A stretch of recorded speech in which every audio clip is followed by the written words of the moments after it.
is up, my good people? I chose the right music for that. I'm going crazy in the studio here this morning, so I'm enjoying that. You got to find that head bopping music to get everybody awake in the morning. So happy to be here with you and to be your wake up call on Wake Up Call with Dan Tortora every Monday through Friday from 9 a.m. to 11 a.m. Eastern Time. I hope you're having yourselves a fantastic week. The first official full week of July we're in right now. And today is a very important day because July 6th will forever be my sweet little daughter Lily's birthday. So happy birthday to Lily. She got to have ice cream for breakfast. Her father did not. So happy birthday to her, and hope she's doing well running around my studio and office right now. We're going to celebrate today. I hope you're having a fantastic day. Inside of MonPazPopcorn.com's What's Poppin'. We moved AD and DT from Dolphin time of yesterday to today to start off the broadcast on Thursday. We'll be back in Dolphin time next week at 9 a.m. Eastern Time. Bob Beretta is going to be joining me in just a few minutes for AD and DT with Athletics Director Bob Beretta of LeMoyne College, speaking on the hiring of women's volleyball head coach Susan Kim, the retirement after 23 seasons, coaching the men's soccer team at LeMoyne for the entire 21st century, Tom Bonus, and to celebrate on the heels of LeMoyne D1 Day, which we celebrated in a massive way over this past weekend on July 1st. A lot of great stuff coming up with Bob Beretta. And then after that, we will feature around 9:45 a.m. Eastern Time. I will be joined by FAU Vice President and Director of Athletics, Brian White, in our continued series with the American Athletic Conference's New Era, with the 6 schools coming in and speaking with each of their leaders. We will have FAU in the spotlight for the Owls today, and we'll round out the show at 10:20 a.m. Eastern Time with my one-on-one conversation with Zekai Wimberly, 2024 linebacker out of West Orange, New Jersey, who has committed to the Syracuse Orange football program. So a lot of great stuff coming up here where sports meets life, and it's time for me to bring in one of my favorite people, not in our community, but in general. I call it the Bob Beretta level. You have to hit that level with me, or else we're not working together. So with that being said, to bring him in, Bob, how are you? I'm excellent this morning, Dan. How are you today? I'm doing well. So happy to be picture in picture with you. I know it's been a busy year and busy everything en route to where we are today. So I want to wish you again, and I know we celebrated it over the weekend, but a happy LeMoyne D1 Day, and just how you spent D1 Day.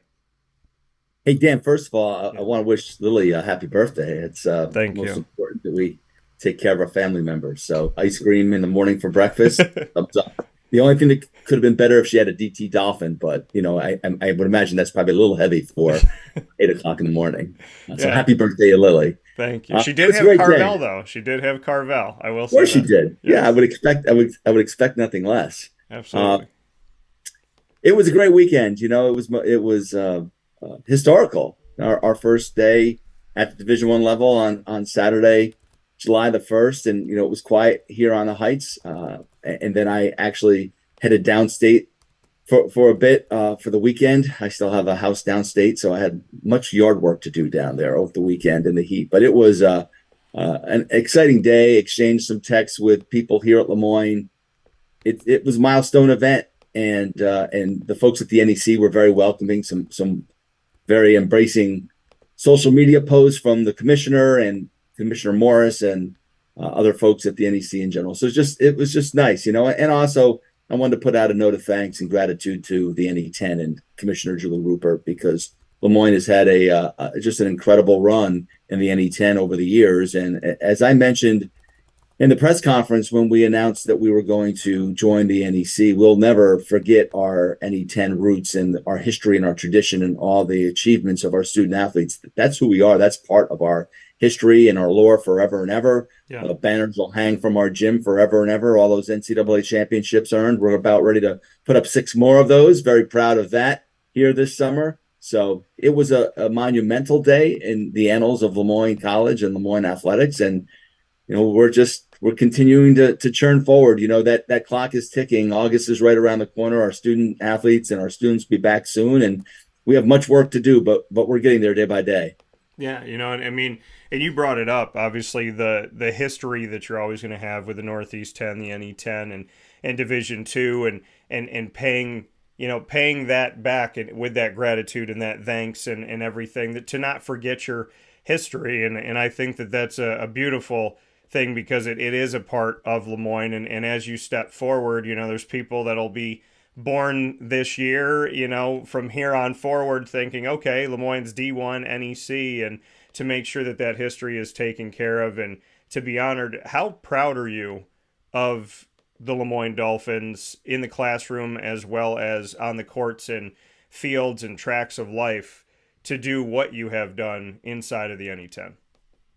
Well, I was just blessed and fortunate, Dan, to inherit a fantastic situation. We have, I think, now 40 consecutive semesters where our student athletes have achieved at a 3.0 or better. So that's, I'm not great in math, but that's 20 years, right? 20 years straight of academic excellence from our student athletes. Yeah. We put out a release over the break about their achievements in the classroom once again this past semester. Amazing.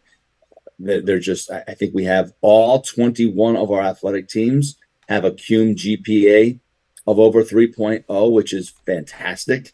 And we can say that at least ties the record. It can never be more than that with 21 sports. And we had 20 of our 21 athletic programs this spring achieve at a 3.0 or better in their term GPA,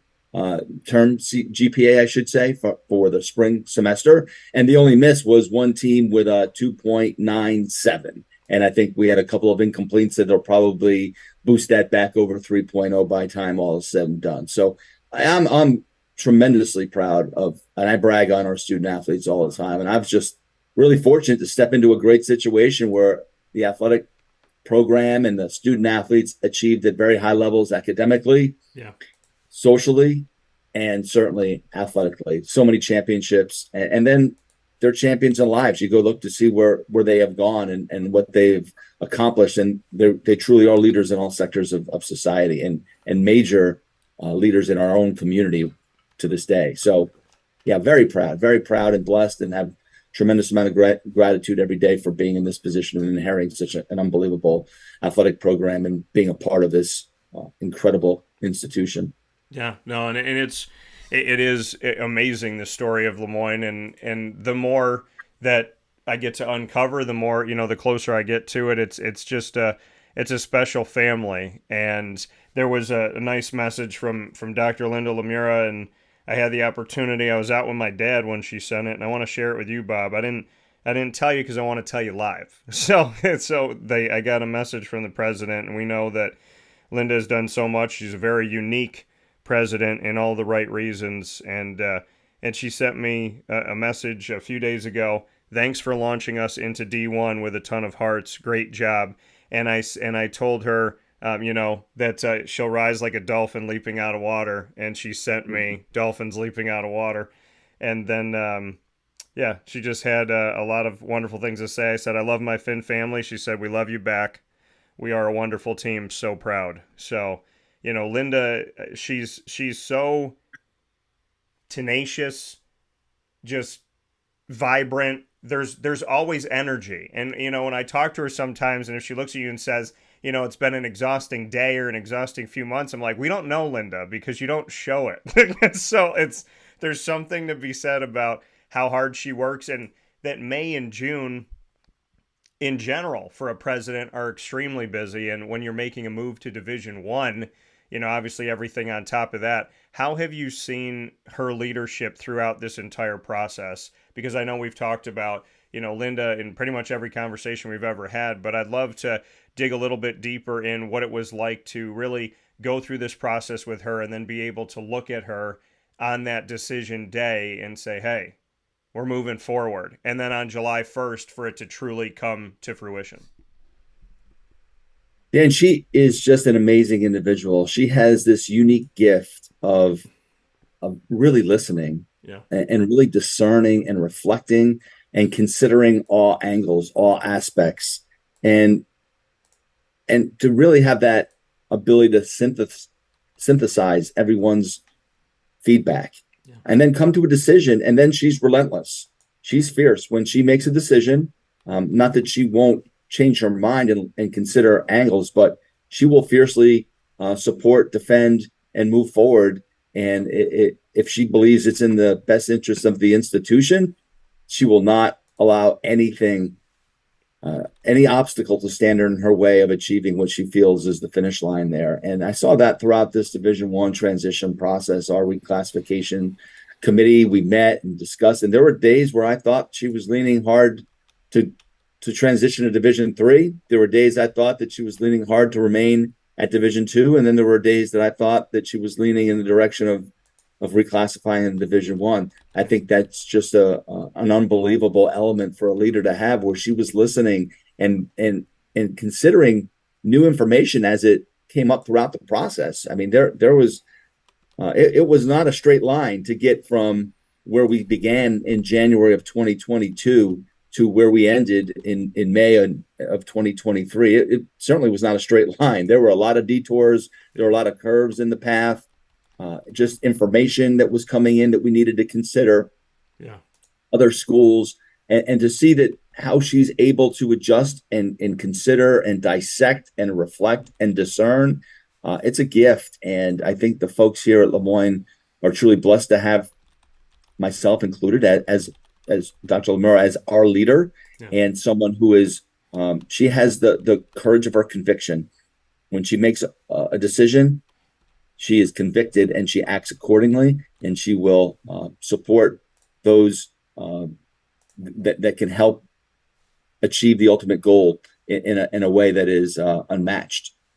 Yeah, no, I mean, and like you said, that ability to listen, to learn, to reflect, and to, really take in that new information and not just say, because how many times in today's America does somebody walk into a conversation where they've made up their mind before anybody said anything, and whatever information comes in, if it's information that suits what they want, they listen. If it's information that doesn't, they pretend like it's not there. And so to hear somebody, to hear you say that Linda is able to sit there and pick apart and say, okay, well, if I do this, then this would make sense. This doesn't. If I do this, then this would make sense. The ability to change your mind, right? Because that it's a lost art, that people will take in information, gain knowledge, which produces wisdom, and then make their best decision off of the information that presents itself. So, I mean, it's something that's truly remarkable. But this, like you've told me throughout this entire process, this was not a done deal. This was not a, hey, Dan, we're going to, think about going Division I. Let's do a show about it about a year ago. And then that was it. It was, this is what we're thinking. We want to be prepared for it. We don't know if it's going to happen, but we want this to be an option. And it was never set in stone. There was so many pieces to the process. And I feel like it was like 7 years ago when you and I were talking about putting the strategic plan together and having somebody come in from the outside and assess everything and give you a full-bodied thought of where you're at, where you can be, where they think you can go. I mean, there was so much to be said about how long this process is, and the paperwork and the, long hours and everything that goes into it. People see, okay, LeMoyne's thinking about it, and then they see the end result, but they don't see everything that goes into it, all of the people, all of the hours, all of the discernment, as you said that word, which was, such a perfect word to use. So this is, I mean, it's great to celebrate LeMoyne D1 Day, but it's even better to celebrate it when you're one of the people that was literally within this from the beginning, trying to figure it out together. And you were in the room, and you and I spoke about it. You had meeting on top of meeting on top of meeting, and then we did a show and you went to another meeting. So, I mean, there was a lot to this process. Yeah, there really was. Our committee met 32 times about athletics reclassification. Truth be known, we had another committee that we stood up in August that just, and a lot of the same people, there was a little duplicity there, but it was to keep people posted on what was going on nationally as the NCAA was going through that process of rewriting the NCAA Constitution. So we had a committee that began in August, and it was really just a monthly meeting where I was able to kind of brief our leadership on what was happening in the landscape of college athletics. And then that led to a potential reclassification And months later, we formed up our ad hoc committee on athletics reclassification, and we met 32 times. And every one of those meetings, we have meeting minutes for every one of those, and those meeting minutes are 6-7 pages long. I know I'm the one who transcribed them, and there was a lot of counter discussion.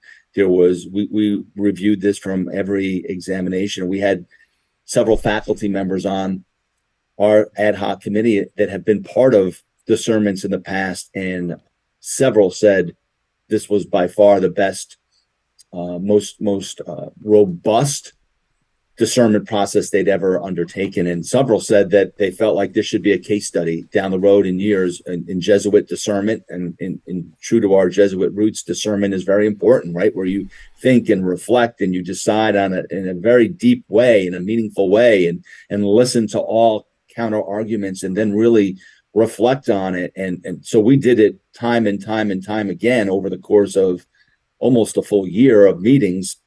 Yeah. And I think that folks here can be very proud of the process. And while some may not agree with the ultimate decision, and that's to be expected, you're never going to get 100% confirmation on any hard decision that's made. I think everyone can agree that the process was a fair, inclusive, open-ended process, that there was no foregone conclusion when we entered. In fact, I will tell you, up until late spring, March, maybe that time frame, I still wasn't sure what the decision was going to be. I knew which way I was leaning. I knew which way the committee was potentially leaning. But as new information came in, when I talk about new information, we're talking about schools that are closing. We're talking about athletic programs that are being eliminated. These things reverberated with our committee and with our president and with our board chair and our leadership, that let's take a step back. Are we doing the right thing? Let's look around us and see if we want to make sure we're not on fragile ground. And is this going to jeopardize our long-term health as an institution? So when I talk about information coming in, it's those types of things. And our spring was fraught with that type of information that continued to roll in and we needed to consider throughout the process. Yeah, no, and I appreciate the openness and how candid you've always been when we've had any conversation about this or anything here with Bob Beretta and AD and DT, our exclusive piece of everything we do for LeMoyne College with Athletics Director Bob Beretta of LeMoyne and myself, Dan Tortora. Bob, you and I spoke about this yesterday when people were, I was discussing realignment, and one of the coaches that I've known for a really long time came into town and had the opportunity to sit down with him at Mother's Cupboard and have it. He had never been to Mother's Cupboard, and I was like, well, you're going to have an experience today. So we went out there and we were talking, and I said, when Oklahoma and Texas, I'll never forget you and I don't forget any of our conversations. When you and I were speaking about realignment, when Oklahoma and Texas announced that they would be leaving the Big 12 for the SEC, we were in your office where you are right now, and you looked at me and you said, don't get it twisted. This will come to our doorstep. This move will affect us. I would love for you to paint a picture for those that are watching and listening on going a little bit deeper into that. Why Oklahoma and Texas from the Big 12 to the SEC finds its way to LeMoyne and all throughout the country. There's just this incredible domino effect, Dan, and this ripple effect when something of that nature happens. And you saw it. It tore through Division I, and mostly driven by football and football money and TV contracts. But eventually it was going to reach the mid majors and the lower majors in Division I. It became an inventory issue. So as the SEC took Oklahoma and Texas, then the Big 12 was going to look to increase and replace. And they did that, and they raided the AAC. And then the AAC looked at replacing its inventory and turned to Conference USA. And Conference USA looked at replacing its inventory, and they turned to several Division II institutions. And once you start getting into that depth in terms of the ripple effect and inventory, and even though much of the D2 inventory Conference USA was kind of looking at was down in the South, it still had this incredible ripple effect, and it starts to creep up into the Atlantic region and then starts to creep up into the Northeast. And the Northeast was always the prime target for realignment with Division II institutions. We knew that. There were several that had talked about it, whether it be Merrimack, who eventually did reclassify, and then Stonehill, which reclassified a year ago, and we were in the mix of schools that had considered it. So the Northeast was prime territory for realignment and reclassification if it reached to that level. And we knew that there was going to be a ripple effect. And I had a strong feeling that we would be impacted by that move eventually. Yeah. And here we are. That move was July of 2021. And 2 years later, here we sit, July of 2023, in the process of reclassifying to Division I. And, we talked about Division I day, but for those of us here in athletics, it's going to be a 4-year process. There's work to be done, and the entire institution, we need to continue to show progress. We have to show that we're meeting those standards, and we do that every day in terms of increasing budget support, increasing our staffing, taking a look at where to invest in certain areas. So we're going to be judged continually over the next 4 years. So our process is only just beginning. While we have made that announcement, we won't officially become Division I members until that process is concluded in 4 years. But it's been a long journey. And yes, you're right. It all began with Texas and Oklahoma. I felt very strongly that would eventually land here in Central New York. And our goal from that day forward was to put the school in position to have the agency to make a decision that if we received an opportunity to reclassify, that we could either say yes or no. And that was my charge from President LeMoyne. And I'm really thankful for our staff and everyone here at LeMoyne for putting us in position to say yes. And we did say yes. Yeah. And having that opportunity, like you said, to be prepared, to be ready so you don't have to get ready. And, Northeast Commissioner, Noreen Morris coming in and seeing everything and like I know, being moved by the fact that everything was together. Everything was set and ready to go. All the ducks were in a row for them to really take a deep look at. And before we get into, some of the coaching news here in our conclusion, to see this process, like you said, Division I, July 1st, 2023, you're in the NEC, and the next 4 years to go through this process with everything with the NCAA. How confident are you, or what can happen from here? Because you work diligently and asked the NEC to do away with any type of postseason hiatus. And there were so many people that worked on that from the NEC side, and they granted that to you. They granted that to Stonehill. So Stonehill didn't have to wait any longer. The importance of that is obviously huge. Where can we go now with the NCAA? Because I spoke with Noreen Morris, the commissioner of the NEC, and she said that back a little bit, she was on a committee to look at taking that 4-year hiatus of postseason for NCAA play when you reclassify and looking at changing that. Then all this other stuff happens, NIL and these other things they pay attention to, so they kind of put it on the back burner. How much do you know about the process now, and can it be reignited for the schools that did reclassify from D2 to D1? That's a common question, Dan, and certainly the NEC allowing LeMoyne and Stonehill now to become eligible immediately for conference championship was a monumental decision for our student athletes here at LeMoyne, and we're so grateful to the President's Council of the NEC and leadership and Commissioner Morris for allowing that to happen. The next step would be the NCAA eligibility, and we talked about that. And the commissioners talked about that multiple times, and certainly other commissioners and other conferences have really opined about that publicly, where their schools have been affected and impacted. I think my best insight comes from Noreen Morris, from the commissioner of the NEC, and she said, Bob, I think there's a strong chance that during the course of your reclassification process that it'll get adjusted, that you may not have to sit out 4 years. Right now, that is in place, and exactly how you described it, Dan, that it was on the list of things to address from the transformation committee and then some subcommittees that followed, and it just got pushed down with some of the priorities, with NIL becoming such a monster and health and wellness issues that needed to jump to the top of the list. And so the NCAA reclassification eligibility to NCAA championships concept or topic got moved down a little bit. Noreen feels, when I talked to her, she felt like, hey, it's going to be revisited, whether it be a year from now or maybe 18 months from now, but it will bubble back up atop the priority list. And she feels there's a decent chance that it can get adjusted. We would love for that to happen, Yeah. obviously. The eligibility for NCAA championships has been so good to LeMoyne at the Division II level. We placed 7 teams in there a year ago, 6 teams this past year.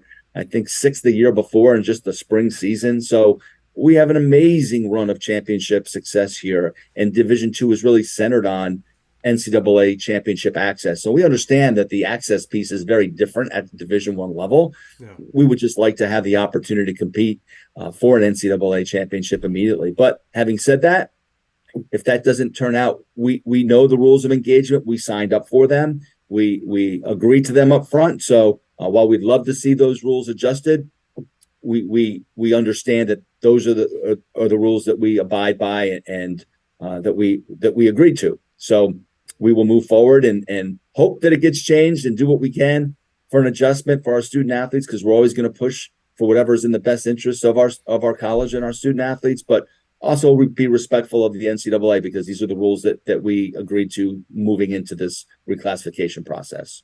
Yeah, and said very eloquently, and I appreciate, that information on that. The fact that they can compete in the postseason, speaking of the student athletes, immediately in the NEC, like you said, monumental, a huge decision by the NEC, and I mean a beautiful thing, a great first impression, right, for the student athletes of their commissioner, of this body that is the NEC, of this conference, that they said, hey, we're welcoming you in, and you're helping us by expanding, you're helping us by replenishing, and we're going to help you back by giving you an open opportunity immediately to win a championship, which I think, every relationship that is a good relationship, every partnership that is a good partnership is give and take.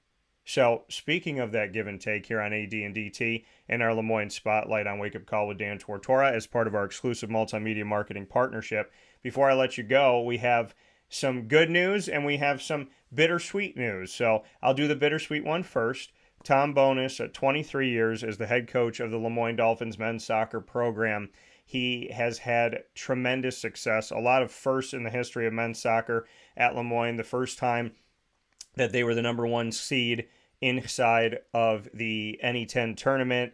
We look at the best record ever of 18-3-3, which I believe was in 2009. And then, we also look at everything that we've seen from 18 winning seasons in 23 tries and multiple trips to the NCAA tournament, back-to-back trips to the NCAA tournament, 3 and 4 years. And he led the team to their first trip to the NCAA tournament in almost 30 years, because it was 1977 before he did it in the 21st century. So there's a lot of accolades to Tom Bonus, but to anybody that's met him, you know that he is somebody who is humble. He is someone who loves his team. He appreciates his guys.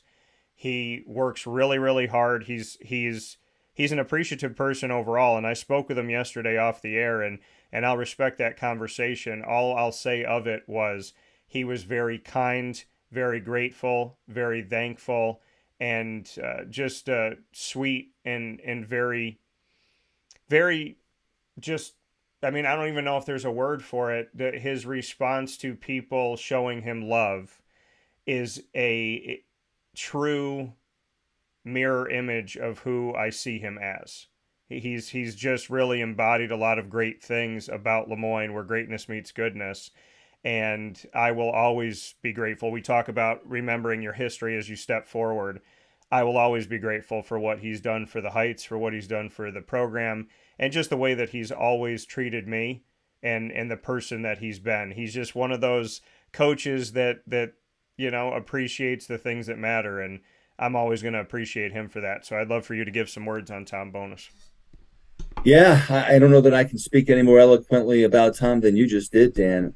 Class act, really a pillar in the Central New York soccer community for more than 2 decades. One of the all-time winningest coaches in our school's history, really one of the winningest head coaches in the soccer community in the collegiate level. Someone who was groundbreaking here at LeMoyne, built that program into a consistent championship contender, took this year's team, which was ravaged by injuries, as you know, and we were down to every man up in terms of the roster. There wasn't a lot of depth left because we had so many. I'd never been part of seen a soccer program or team so decimated by injuries, yet rode a hot streak and made it all the way to the NCAA to the NEC. I'm sorry, to the NE10 championship game against a quality nationally ranked opponent, and that we tied the only blemish on that team's record all year long. Yeah. And so when you look back on it, it was just an incredible career. As I told Tom when we met last week and he notified me of his intent, I was shocked. I was stunned. I was disappointed because I wouldn't be able to have the chance to work with him any longer, but I was happy that he'd come to this conclusion and this decision on his own terms and something that he really felt was best for himself and his family. And then when I talked to him again yesterday, I said, Tom, I had a chance to reflect a little more on you and your career and your accomplishments and how you've impacted thousands of student athletes and the incredible achievements and accolades.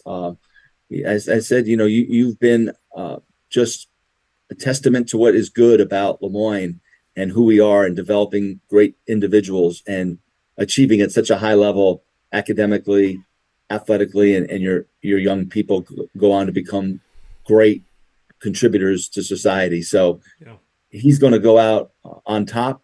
He had a great run. We're going to miss him. It's a bittersweet day for us to lose Tom to retirement, but very happy for Tom and his family for the next chapter in their life. Yeah, absolutely. And I know that Tom will appreciate those kind words, and the Bonus family. I mean, it's fitting that their last name is Bonus because he has been absolutely that for LeMoyne College. When you come onto campus, that bonus, that extra, that thing that really, I'm sure when student athletes reflect upon it, there's plenty that can say, I'm happy that he led me. I'm happy that he taught me. And when you leave a legacy of a positive mark on people's lives on and off the field, on and off the court, on and off the track, in and out of the pool, then, that definitely speaks more volumes than wins and losses when you could call up a coach and say, hey, coach, I'm getting married. Hey, coach, I'm having my first baby. Hey, coach, I got that job. And so, that to me, I hope he gets plenty of those phone calls, those positive messages for the rest of his life. And we definitely appreciate him in the community. A Liverpool warrior, so, was here and spent his entire coaching career in the state of New York, which is a beautiful thing. We moved to a big announcement that we made very recently here on Monday. Susan Kim chosen to lead LeMoyne volleyball into Division I, and Susan has a long history when it comes to women's volleyball, girls volleyball, boys volleyball, just living in the world of this. Most recently from Ryder. She has been connected to another Jesuit in Georgetown University recently too. And so, Bob, I'd love for you to, as I put up the story this week and was able to break the news and share everything, you said some words here in the article that we were able to share, in the article that's up on LeMoyneDolphins.com as well. And I would love for you to give a little bit of background on why Susan was the right fit to lead this women's volleyball program that's gone through a road of adversity, a road of change. Why was she the person to carry us into Division I and to be a positive light for the women's volleyball program? Yeah, Dan, it's certainly been an interesting journey for the volleyball program, and we've had our share of adversity, and my heart goes out to our players. We made a coaching change back at the end of the season and brought in a wonderful leader, Anna Pago, who I thought was doing great things with our program and became a quick mentor and leader for our young ladies in that program. And then she really had a calling to go back to where she had been previously at New Haven. An opportunity opened up, and she felt like that's where she really wanted to settle and dig her roots in. And so we were forced to go back through the process again. And that's not, it's not ever fun, especially if you do it twice within a short period of time. It's difficult. And, but we zeroed in on Susan very quickly in this process. She'd come highly recommended from people that I know in the industry. She asked me that question during, after we offered her the job. I'd never been asked that question before in all the searches that I've been part of at West Point and now here at LeMoyne. She asked, why me? And so she put me on the spot a little bit, but it was an easy answer. I said, well, a number of different things, but one, we've done our research here and homework, and you've come highly recommended. Two, you have a long pattern of success wherever you've been. I put a lot of weight in that. I think winners win, and winners win wherever they go, and especially if it's a challenging situation and they find a way to success. Yeah. That always catches my eye. She's been part of programs, been part of turnarounds, and I really feel like it's her time. She's been an associate head coach or a recruiting coordinator, an interim head coach at Division I institutions in the past. She's been at LaSalle as the interim head coach. She was an associate at Georgetown, recruiting coordinator there, recruiting coordinator and top assistant at Rider for many years. Was part of that school's first MAC championship in just her second year there. So I just feel like there's a pattern of success. I felt like her time is now, and I think there's a great parallel to someone.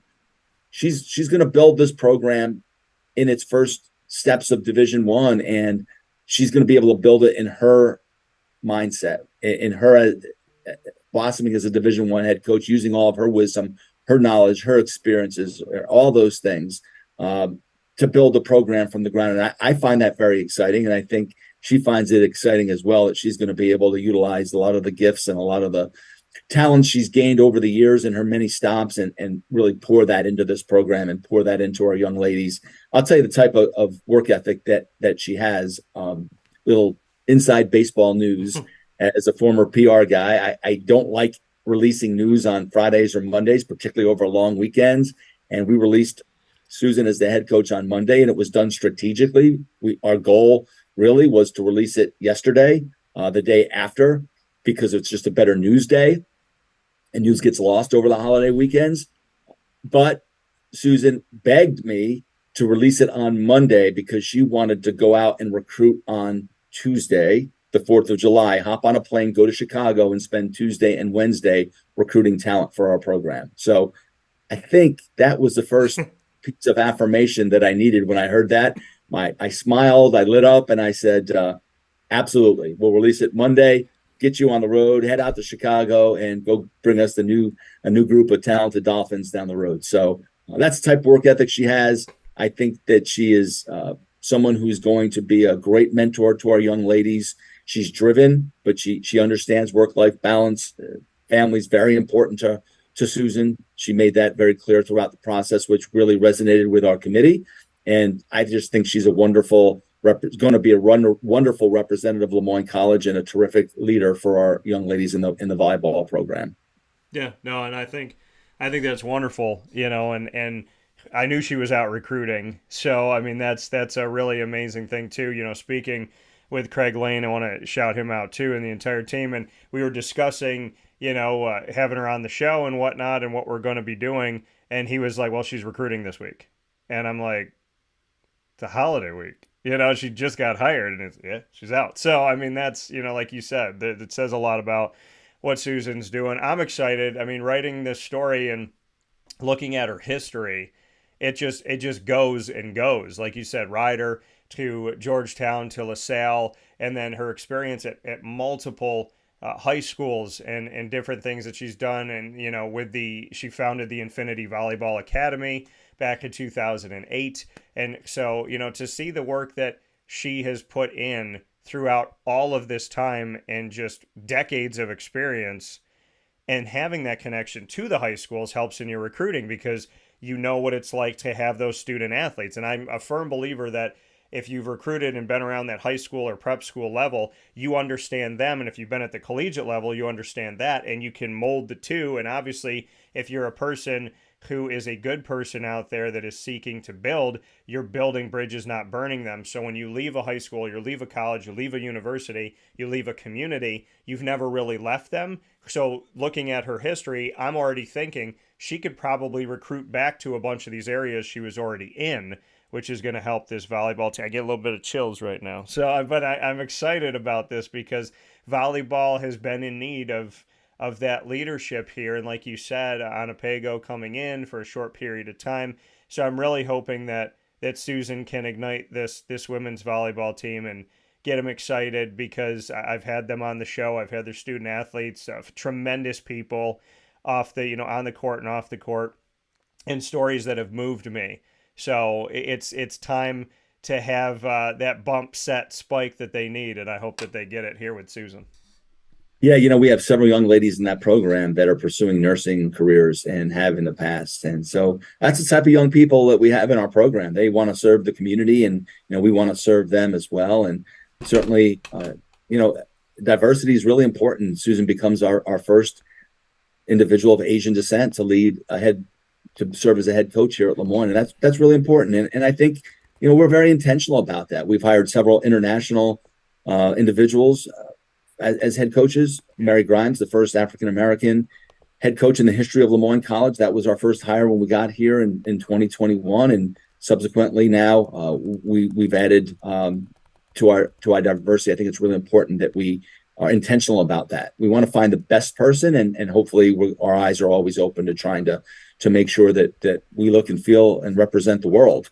And it's really important to us. And so when you can do that and have the best candidate, everything coalesces, and we feel Susan is exactly the person that we were looking for. I was first time athletic director, and I felt like I was ready and prepared for that opportunity. And I feel like Susan, this is her first time as a permanent head coach. Well, no one's permanent, right? But a head coach. And I think her time is now. She's ready for that opportunity. And so I feel like we're kindred spirits in a way, and I'm going to be here to help her every step of the way.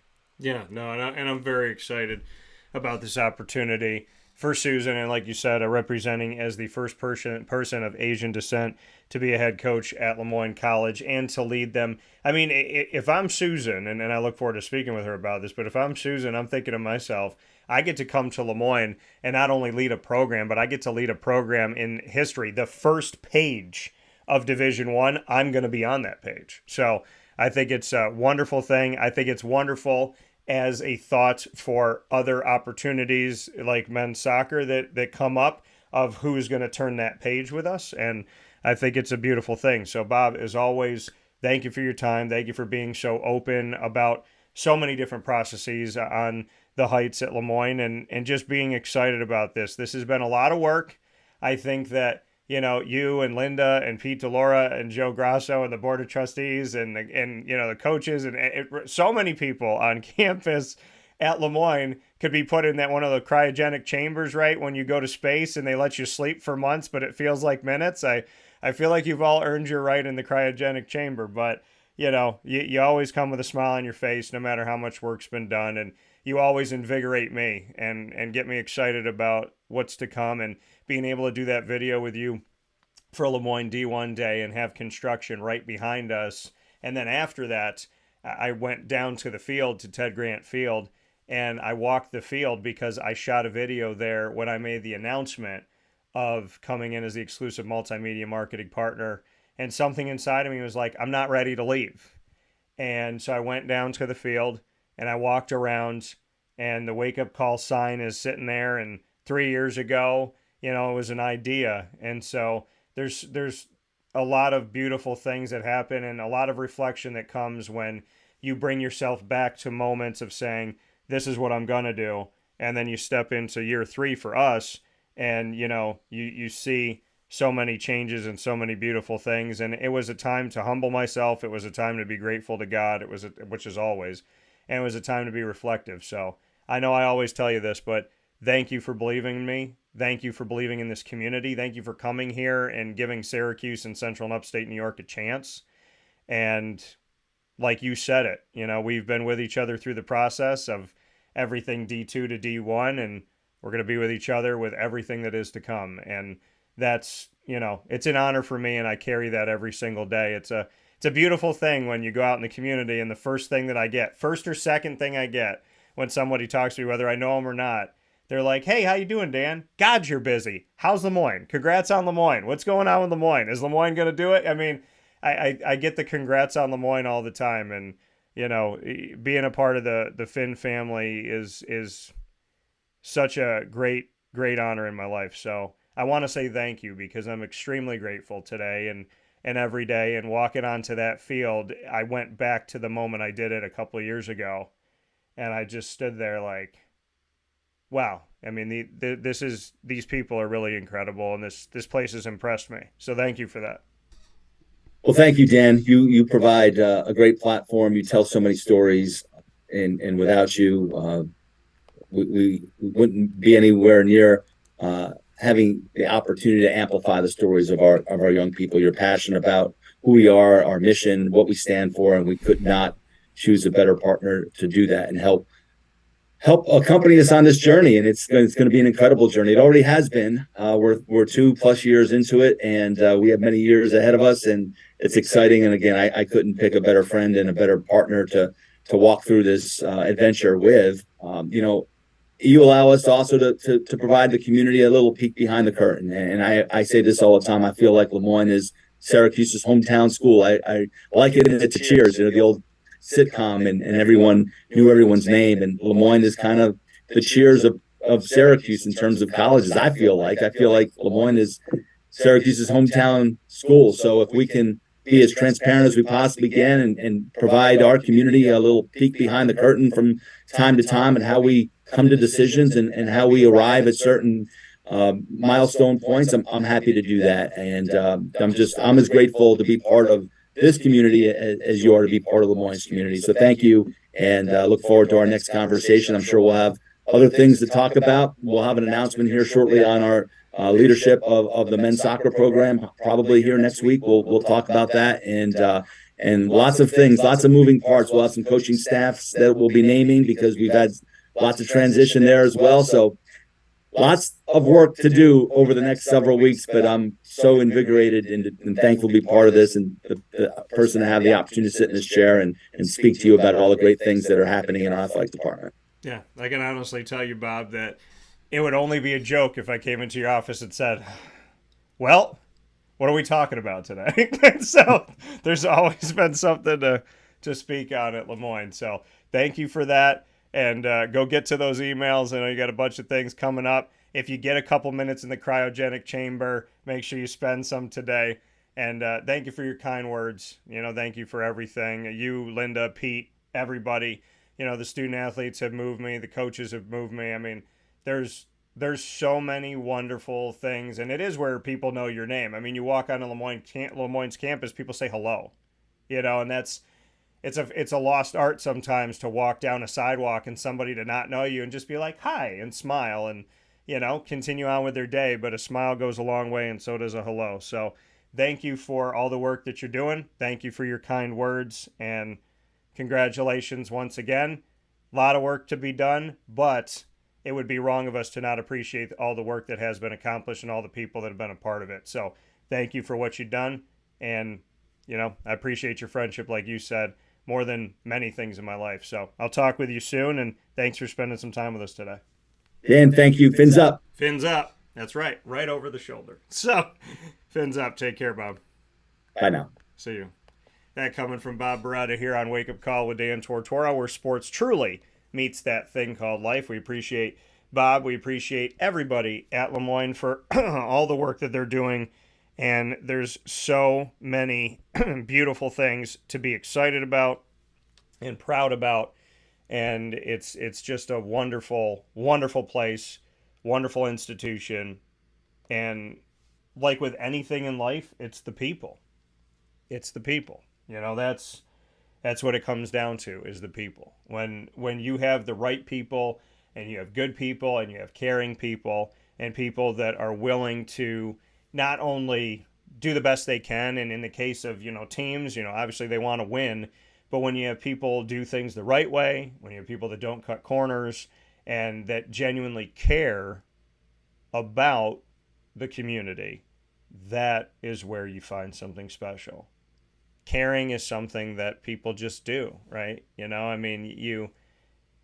It's got to be in your heart, and there's such a big heart at LeMoyne, and having leadership like Bob Beretta and Linda Lemura, all the time I've spent with them over the 2+ years, and the board of trustees and the wonderful people I've gotten to meet from there, and really get to spend some good amount of time with Pete DeLaura, the chair of the board. There's there's so much to be said about people who value the human engagement side of life. They value the interaction. They value getting to know you. And they want to make purposeful, positive relationships.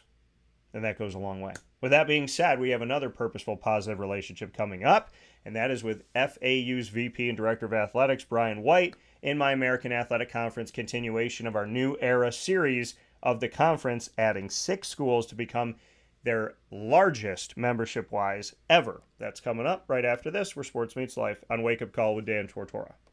Carvel DeWitt, it's what happy tastes like. Do you know why? Because we make ice cream. Creamy, rich, flavorful ice cream. Not yogurt or iced milk like some of our competitors. Ice cream. Fresh, by hand, daily. For the calorie conscious, we have something new for you. Our new Carvelite. Same great flavor, creaminess, and texture of our regular ice cream with only 35 calories an ounce. So whether you want an ice cream cake, flying saucer, dasher, carvalanche, hard or soft ice cream, we will satisfy your craving with our fresh, handmade regular or new Carvelite ice cream. Carvel DeWitt. It's what happy tastes like. This is Jimmer Sikowski, owner-operator of Chick-fil-A Cicero, 7916 Brewerton Road in Cicero, right in front of the Home Depot. I had a deep feeling that God wanted me to do something bigger with my life and to help people, help others. I kept putting Chick-fil-A in my life, and I realized as I was going through the franchise selection process that positively impacting the lives of others was really core to what we do here at Chick-fil-A. First of all, it starts with the food. The food is brought in fresh daily. We bring in local produce. We prepare to order in the kitchen. We hand bread our chicken. We hand spin our milkshakes. It's great food. It doesn't taste like fast food. I think the second thing is the way people feel when they come in a Chick-fil-A restaurant. It's different. We try to treat people with intentional kindness here, which is very different and deeper than good customer service. And so I think it feels remarkable for most people to come in a Chick-fil-A restaurant. And then lastly, the impact that we try to have in the community is very different. It's a big part of the expectation of every operator of a Chick-fil-A restaurant is that they're actively engaged in their community, they're a leader in the community, and they're making a difference. When they realize that what we're striving to do is to shine a little light in their life, that's a very, very different experience than you will have in any other quick service restaurant. And it's that remarkable experience that I think people will emotionally connect with.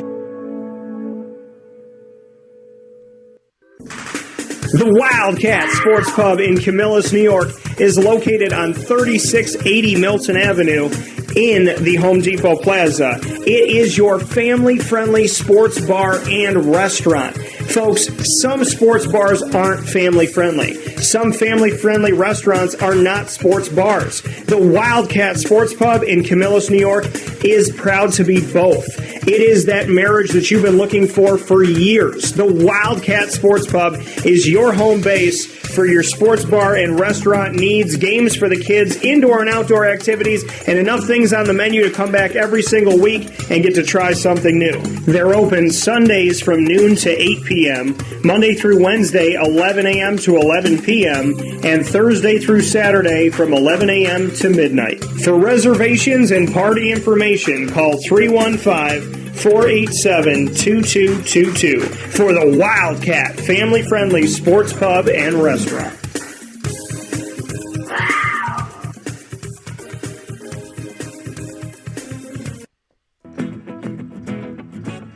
Hi, this is Amy from Mother's Cupboard, home of the whole frittata. We are open daily 6 a.m. to 1:30 p.m. For takeout orders, call 315-432-0942 and tune in to Wake Up Call with Dan Tortora for our monthly food challenge and try our Wake Up Call signature menu item available 7 days a week. Here at Mother's Cupboard, we are Central New York, and it's our honor to serve you. Ma and Pa's Kettle Corn and Popcorn Factory remind us that every day is worth celebrating. Find them at 201 Old 7th North Street in Liverpool, New York, open Monday through Saturday in-store and all the time online at maandpaspopcorn.com. Serving our Central New York community and beyond, you can order all throughout the country at maandpaspopcorn.com. And remember to get your tins, which have in-store half-price refills forever. Ma and Pa's Kettle Corn and Popcorn Factory, available to you for fundraising and all of your events by calling 315-450-6272. That's 315-450-6272. Ma and Pa's Kettle Corn and Popcorn Factory. How corny are you? This is a special message from Merritt Brady, owner-operator of Chick-fil-A Watertown on 1290 Arsenal Street in Watertown, New York. Chick-fil-A for me has always been about the people. I think it starts with the strength and leadership of the Cathy family. It's just amazing to see a family-run business reach the altitude that they have. Second mile service is something that we embodied at my previous business, and the ability to make people feel like they're the only person at your establishment, that you are there to serve them that day and looking for those extra ways to make them happy, to anticipate what they need next is what makes me tick. And I'm going to have so many opportunities at Chick-fil-A to do that. It's one of my favorite things to eat in the world. My favorite application question or interview question when I'm interviewing is when I get to, have you ever eaten at Chick-fil-A? And a smile hits both their ears. You know, they can't even answer the question for a second. And when I see that, it's like, man, that's going to be a great hire. They already get it. They already feel it. They already know that we're different. The Chick-fil-A experience, it's a real thing. And then, of course, just our generosity and community involvement and making a positive impact in the lives of our team members, our guests, and the community in general, I think is really the secret sauce.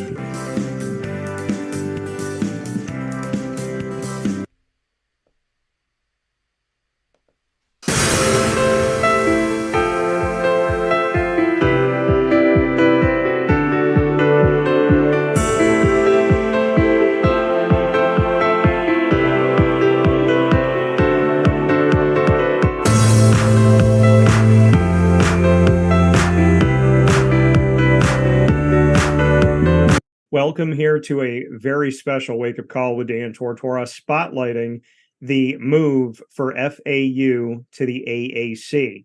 And FAU, Florida Atlantic University, the Owls have come off of a lot of success, and very recently here in the men's NCAA tournament have brought so much excitement to do everything that they've done this year to make history upon history upon history at FAU, and to really let you all know what it's like to win in paradise, which is something that I've been speaking about with the gentleman that's picture in picture with me for a couple of years now, Vice President and Director of Athletics, Brian White.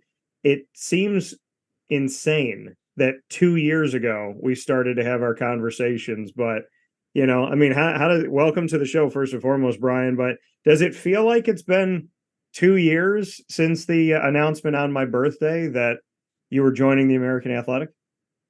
No, it really doesn't. And it's funny to hear you say that because I mean, 2 minutes ago I wouldn't have thought it was 2 years ago. I mean, it's hard to track, how quickly these last 2 years have gone, in our anticipation and really ramping up to get ready for this opportunity here in a couple days. Yeah, you know, and seeing this July 1st, it's a big day for realignment, right? Whenever we see a move happen, we see the July 1 date, be it 10 years ago or be it now. And so on July 1st, 2023, FAU, along with Rice, UNC Charlotte, UTSA, North Texas, and UAB will all be joining the American Athletic Conference. What goes through your mind here with just a few hours left before it's officially official and that move has been solidified? You know, candidly, I mean, at this point, it's a formality. So, I mean, it's more, I'm more getting ready for fall sports and, just working to get better as a department every day. But the July 1 versus July 2 versus June 30th, I don't know that it's more of a symbolic, it's meaningful in that we're Just thrilled to be entering into this conference. But I can't say that it has much more meaning than that. Yeah. I mean, and in the last couple years, almost 2 years, because the decision October 21st, 2021, and I said something to you jokingly about thanks for giving me a birthday gift, and you said, yeah, we got all the paperwork ready and did everything we could do to make sure that it was on your birthday. So I do appreciate you joining me in that kind of just fun. I'm going to call it a God incident on my side that happened. I've covered the American since its institution, and get to see FAU from afar, and then closer and closer out of these last couple of years. Hindsight 2020, as you join the American, why has this been to you the right move at the right time for this university? I know we've discussed different things, but you've had a lot of time to reflect on it. So I'd love to get your updated thoughts on why it continues to be what you consider the right step for FAU. I guess first of all, I want you to know I actually made a personal sacrifice because my birthday is October 20th, the day before. So we had it all set to go on mine. And I was like, you know what? I'm going to do this for Dan. We're going to wait a day. So I just want you to know it was a personal sacrifice. But no, why is this a great move for us? I mean, Florida Atlantic, is just a university wide, not just athletics, a young brand. In many ways like the American, and there's just so many similarities with tremendous potential.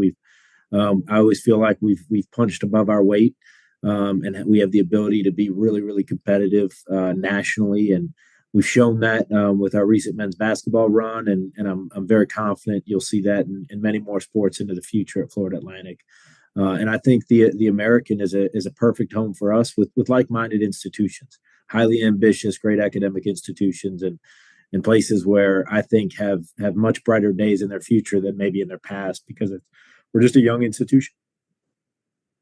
When you look at that youth of your institution comparative to other, schools out there, just what you could say about that history and what you've done in such a short amount of time, which includes this trip by the men's basketball team to their first ever Final Four. Absolutely. By many metrics, when we were the first team, I think we were one of the fastest teams to join FBS and go to a bowl game. And there's a lot of those key metrics where we hit the ground running under Howard Schnellenberger with our football program. We've been able to recruit big name coaches over the years. We've had a lot of success in baseball, softball, beach volleyball, back-to-back conference championships in that sport as well. And that's a very young sport nationally as well as at Florida Atlantic. So, I just think we're in a tremendous recruiting area. I know we've discussed about it before, but we're 3 miles from the Broward county line. We're in Palm Beach County. And I believe the statistic is 70% of the D1 athletes from the state of Florida come from Broward, Palm Beach, or Dade County. So we're in really the hotbed of the hotbed in terms of recruiting. And we have tremendous wealth in this community, tremendous potential in this community to be the hometown team. It's a great place to come visit and recruit internationally too as well. So we just think we have so many built-in advantages, and probably the reason, I think when we talked a couple of years ago, I may have said the reason we're not a household name yet. I feel like we are a household name now with the recent success. But part of the reason why we weren't a household name when we first started talking was just because of our youth, because we haven't been around for 100 years. But I think the longer we compete, the more successes we're going to have, and I think we just have unlimited potential here. I really do. When you and I first spoke, we spoke about the hashtag that you use at FAU, winning in paradise. That was something that when you said it to me, it was new to me. And now, as I've come to know you and I've come to know your programs, and obviously paid a lot more attention over these last couple of years to what FAU is doing, winning in paradise, it really honestly, it's something that caught on back then, but the world has gotten to see it more now. And, I look at that. I love that hashtag, because who doesn't want to be in paradise and who doesn't want to win? And when you put them both together, winning in paradise, I want to reflect on that hashtag and its growth over time, because I think it's, I do. I feel like once you put that up there, people automatically want to say, well, that sounds like positive upon positive. So what's it all about? Absolutely. I think we're really, really proud of where we are. Obviously, we're proud of our location. If you watch one of our football games or our basketball games, you see something on the football field or on the basketball court, a big sign that says 1.8 miles of the beach with a directional pointer. I think we're proud of where we are, but part of that is our community's proud to be here. Our community is very proud of how beautiful this area of the country is. Yeah. And then, with that, I think it works from recruiting, because if you're somewhere cold and in a different weather climate, you certainly like to think about going to paradise and winning in paradise. We've had many of our coaches who have come here, I know have really in all sports adopted that in their recruiting as well. So I think it's a point of pride into our geographic location. But also our campus is beautiful. You can see the ocean from the football stadium. Our student athletes able to go to the beach on the weekend, and it's something we're very proud of. And then obviously we want to win at a very high level. We've done that. We'll continue to do that. We think our built-in advantages with the recruiting down here, and with the university that has unlimited potential as well, but also a university that believes in the power of athletics and believes that we can grow and improve the whole university through athletic success. I've heard other athletic directors speak on it can't all be about athletics, but we feel like we have to be a great partner to the university, right? It can't be athletic dominant. We want people to come here and get a good education, but we believe that, with what we do and being the face of, when you are the Owls and you have that on the athletic side and you have success on the athletic side, that you can be that great kind of mile marker to set yourself apart where people can see you, and may have that visibility. So how does athletics help academics, and how does the athletic department at FAU really give back to the university as a greater whole? I think for us, both things complement each other. And that is the reason we exist. The reason you have Division I athletics is to be the marketing arm, to be that exposure piece for the university. Otherwise, if it was just about competing in athletics, you might have Division III sports, you might have intramural sports, rec sports.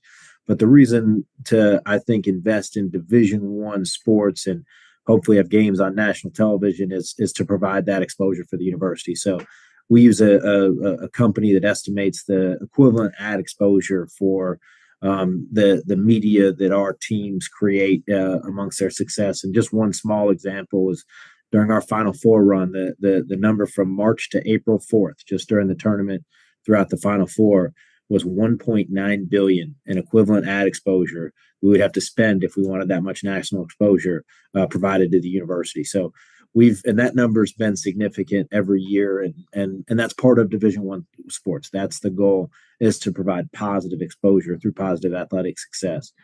So there's that piece for sure. Also you look at, we have 450 student athletes, and our student athlete cohort is actually extremely positive for the university's academic metrics. Our student athletes average over a 3.0 GPA. They graduate at a higher rate than the general student body because it's a highly disciplined group. They're up for early morning workouts, and yet they're still getting their coursework done better than somebody that may not be an athlete. So I think we're not only intrinsically positive in that our student athletes are great students and contribute to the mission of the university, but just as probably more importantly, we have the exposure we provide the university. That positive exposure is something the university couldn't otherwise buy. Coming here from VP and Director of Athletics at FAU, Florida Atlantic University, Brian White, here on Wake Up Call with Dan Tortora, as we move FAU into the American Athletic Conference. And when you came in, like you said, you had been in the office for maybe a couple weeks, and you had to find a new men's basketball coach. And you got Dusty May. He's all right. And then, now here you are leading into a new conference with new exposure opportunities and a way for you to progress, to move onward and upward. In your short amount of time of being the VP and Director of Athletics at FAU, to come in and make the move on Dusty May, and to be here today, and, over these last almost 2 years, agreeing to and preparing for the move into the American, you have had no small task, but it looks great on your side, and I'd love to get your thoughts on it. I'm sorry, I lost you for a minute. Okay. I was saying that, to see what you did when you came in your first couple weeks and hiring Dusty May to making a decision with obviously your team and the school itself to move into the American Athletic Conference. Just what you could say about, in a short amount of time being a part of so much history in hiring the right people and hiring so quickly like Dusty, and at the same time to make a move onward and upward to the American where you believe there's going to be more opportunity for all of your programs. Oh, I'm just so excited. So fortunate to be at a tremendous place and represent a tremendous university, and to have really good people around me. That's as we all know, that's what it's all about, to have really good people around you. Yeah. So I'm just, I do feel like you mentioned making history. I do feel like the not only the men's basketball run was pretty incredibly historic, but just the successes around the athletic department. The entering the American Athletic Conference is just a great time for Florida Atlantic, the whole university, as well as athletics, and the school pride is unlike anything I've ever seen. Just with, I think there's been the student attendance has been through the roof, and our young alums and really all of our alums, the excitement that we've had over the last few years, but really the last few months, most recently, has been at an all-time high. So I just feel like I'm at a special place at a special time, and extremely fortunate to be here. And when you look at your team, people besides yourself that maybe don't get the, notoriety publicly, who do you want to thank when you look at the people that have been around you as these moves have been made? Because you're, a figurehead to FAU and you're someone who answers a lot of the questions, but there's obviously a group of individuals that are working together toward a common goal. Who has been such an asset for you at FAU and such a big part of these positive moves? I don't want to risk naming names because I'll forget somebody that is very deserving, but I'll say, we have, starts at the top. We have a tremendous board of trustees, tremendous university leadership, amongst all of our vice presidents. I serve on the president's cabinet as a vice president, tremendous leadership at the presidential level, but really all other vice presidents have really been tremendously helpful. And then we have, my staff, we've been able to recruit some really good people here. And there was also some really good people here before I ever got here and arrived. And then the coaches in place. We talk about the academic success as well as athletics. Well, our coaches prioritize academics on the recruiting trail. We recruit student athletes that want to have both academic and athletic success. So we have I wouldn't trade our group of coaches for any in the country. And many of them, have been here a long time and have had a lot of success. And I think that, they're a huge part of the future success we can have. I have to make mention of the football coach that you hired, Tom Herman. Got to know him when he was at Houston, and he got used to, when we were doing the teleconferences, me being his first question. So I look forward to the fact when I get to see him again. I'm sure there'll be a smile and a good back and forth between the two of us, because I always appreciated everything he did with Houston. During the men's basketball tournament this past season, with all the success, we saw Tom Herman. We saw him striking up the band and doing some things. Saw you on television right there by him. So what can you say about Tom Herman? And when you talk about your coaches, just what he brought to the table, why you wanted to hire him, and why you have a belief that he'll be successful here in the American, where he once was successful before with Houston? I think it's fairly easy to see why you'd think he'd be successful. I think he's number 16 in the country among active head coaches in terms of winning percentage. He's won everywhere he's been. He was a tremendous offensive coordinator, obviously, National Offensive Coordinator of the Year, won a national championship, undefeated in bowl games. You could go on and on about his resume. But I think working with him closely, you see that on top of all of that, on top of just being an objectively really good football coach and knowing football really well, he didn't have to come back and coach Florida Atlantic University. He could have stayed on, CBS and called a few games and probably had a much easier quality of life. But he loves it. He loves it. His passion for coaching and competing, I think, is second to none. And our players see that. Our players have, the feedback from not only our players that have been here before, but new players, but also the staff. There's been a lot of staff that are here that were here before, and They love working with him, and I just think I think we all believe that he's going to lead Florida Atlantic into an unprecedented level of success on the football field, and it's going to be a whole lot of fun to watch. What does it mean to you to be a part of the American now, where they're going to have the most football membership that they've ever had with 14 member institutions? We know Navy's there for football only. Everybody else that's in for football is a full-time member, and obviously Wichita State's there for all sports but football.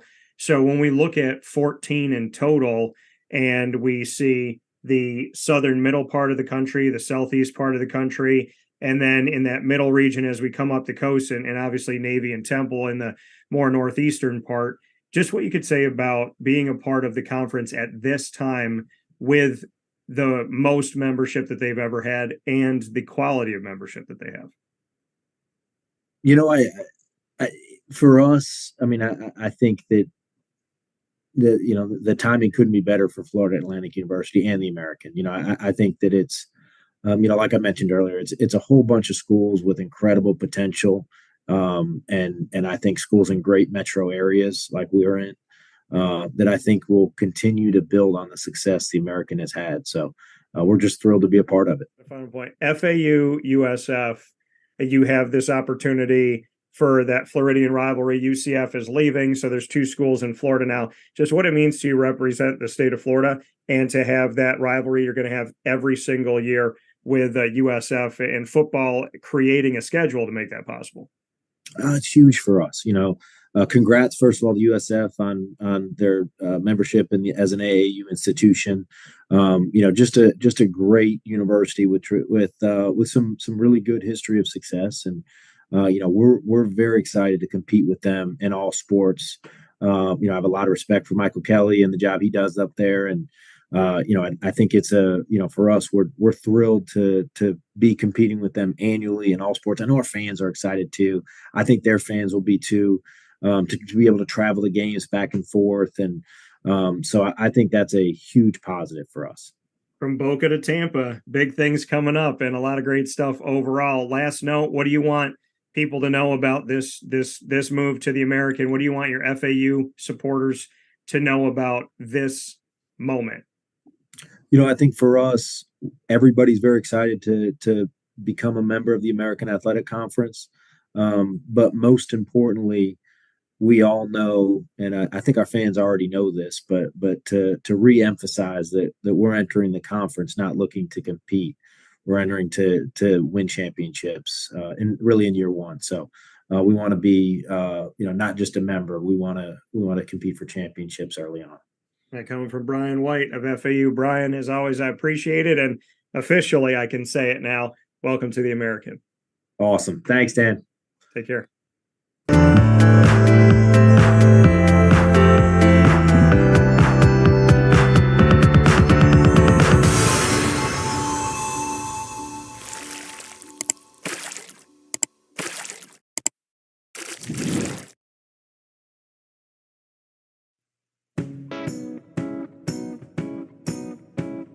In these unique times, there are those in our community that give us a sense of normalcy and positivity. Pizza Man on 50 Oswego Street in Baldwinsville has been here for you for over 35 years and is here now. Call 315-638-1234 or order online at pizzamanbville.com to bring those familiar tastes into your home. And remember to come see our monthly on-site broadcasts centered around the community and our Baldwinsville beats. Pizza Man in Baldwinsville. Any way you slice it, they are always here for you.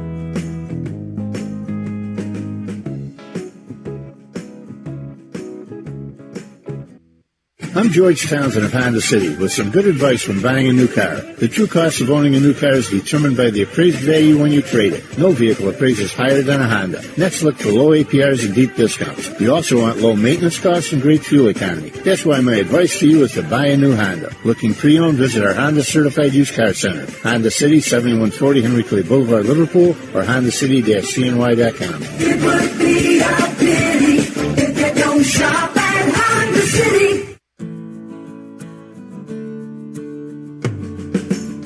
corporate purpose at Chick-fil-A is to glorify God by being faithful stewards of all that's entrusted to us and to positively influence all those who come in contact with Chick-fil-A. And what became increasingly clear from our success in Cicero is that people love Chick-fil-A. And also I think we recognized that, we had a great opportunity to grow the brand and grow our platform. I felt incredibly grateful when I was selected to be a Chick-fil-A operator.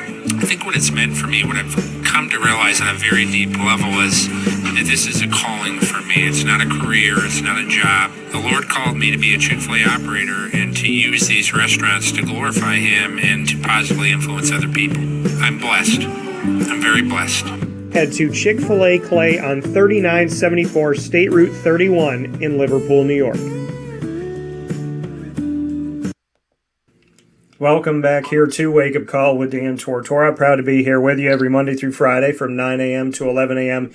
Eastern Time on YouTube.com and Facebook.com, both /WakeUpCallDT, and on WakeUpCallDT.podbean.com. Once the show goes live, of course, we jump into the archives on many different platforms for podcasting, included but not limited to Amazon Music, iTunes and Apple Podcasts, iHeartRadio, TuneIn, Spotify, and of course more. So with that being said, recruiting has been a huge part of what we've done over the years, and I'm honored and privileged as always to be able to tell the stories of the wonderful student athletes that are looking to have their dreams realized as they move forward from high school and prep school into the world of collegiate athletics and academics. And I'm here today with Zekai Wimberly, coming to us from West Orange, New Jersey, class of 2024, incoming as a freshman outside linebacker who is committed to Syracuse. So let's bring him in. Zekai, how you doing?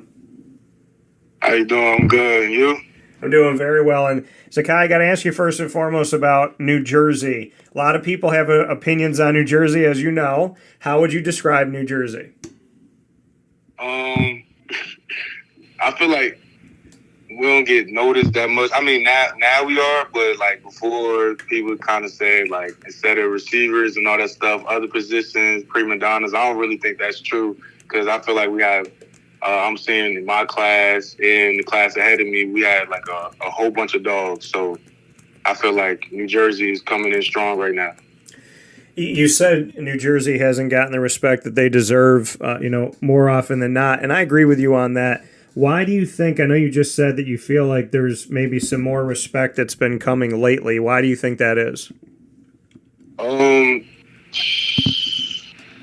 New Jersey, we got a lot of talkers. We like to talk, but lately we've been doing the walking. Like we've just been showing that we're putting in all the hard work on the field, off the field, and we've been getting noticed lately a lot. And like you said, in New Jersey, you like to talk, and now you're walking. Why do you feel like that's been happening? Is it just the level of student athlete that's there on the football field right now? Or what is it that you say, we always talk the talk, but now we're walking the walk? Why do you feel like right now the walk is happening, so to speak? Because I'll say like from before, like a while ago, probably my freshman year, just watching everything. It wasn't a lot of guys getting noticed by any other big colleges and all that stuff. And it was just a whole bunch of dogs I've seen, like people like older than me from different schools. And so I'm just like I thought it was crazy. Like they'll have there be a couple of guys they may choose, but now it's like.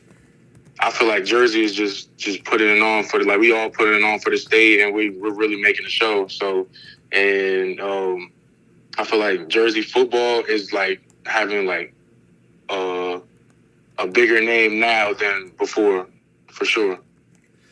And when you have that, I mean, obviously, you work for what you want in your own life and the desires that you have for your family and the Wimberly name, but also for the state of New Jersey. Do you feel that on your shoulders when you're out there playing? Do you feel like you're representing the state of New Jersey and you want to really let people know about not only you, but about your state, about the talent of your state? Do you feel that when you're on the field? Of course. I always feel like there's weight on my shoulders, but I never let that get to my head. I always let that motivate me. And I always just try to push myself. And then my last name I always want to put on for my family. and just make everybody proud.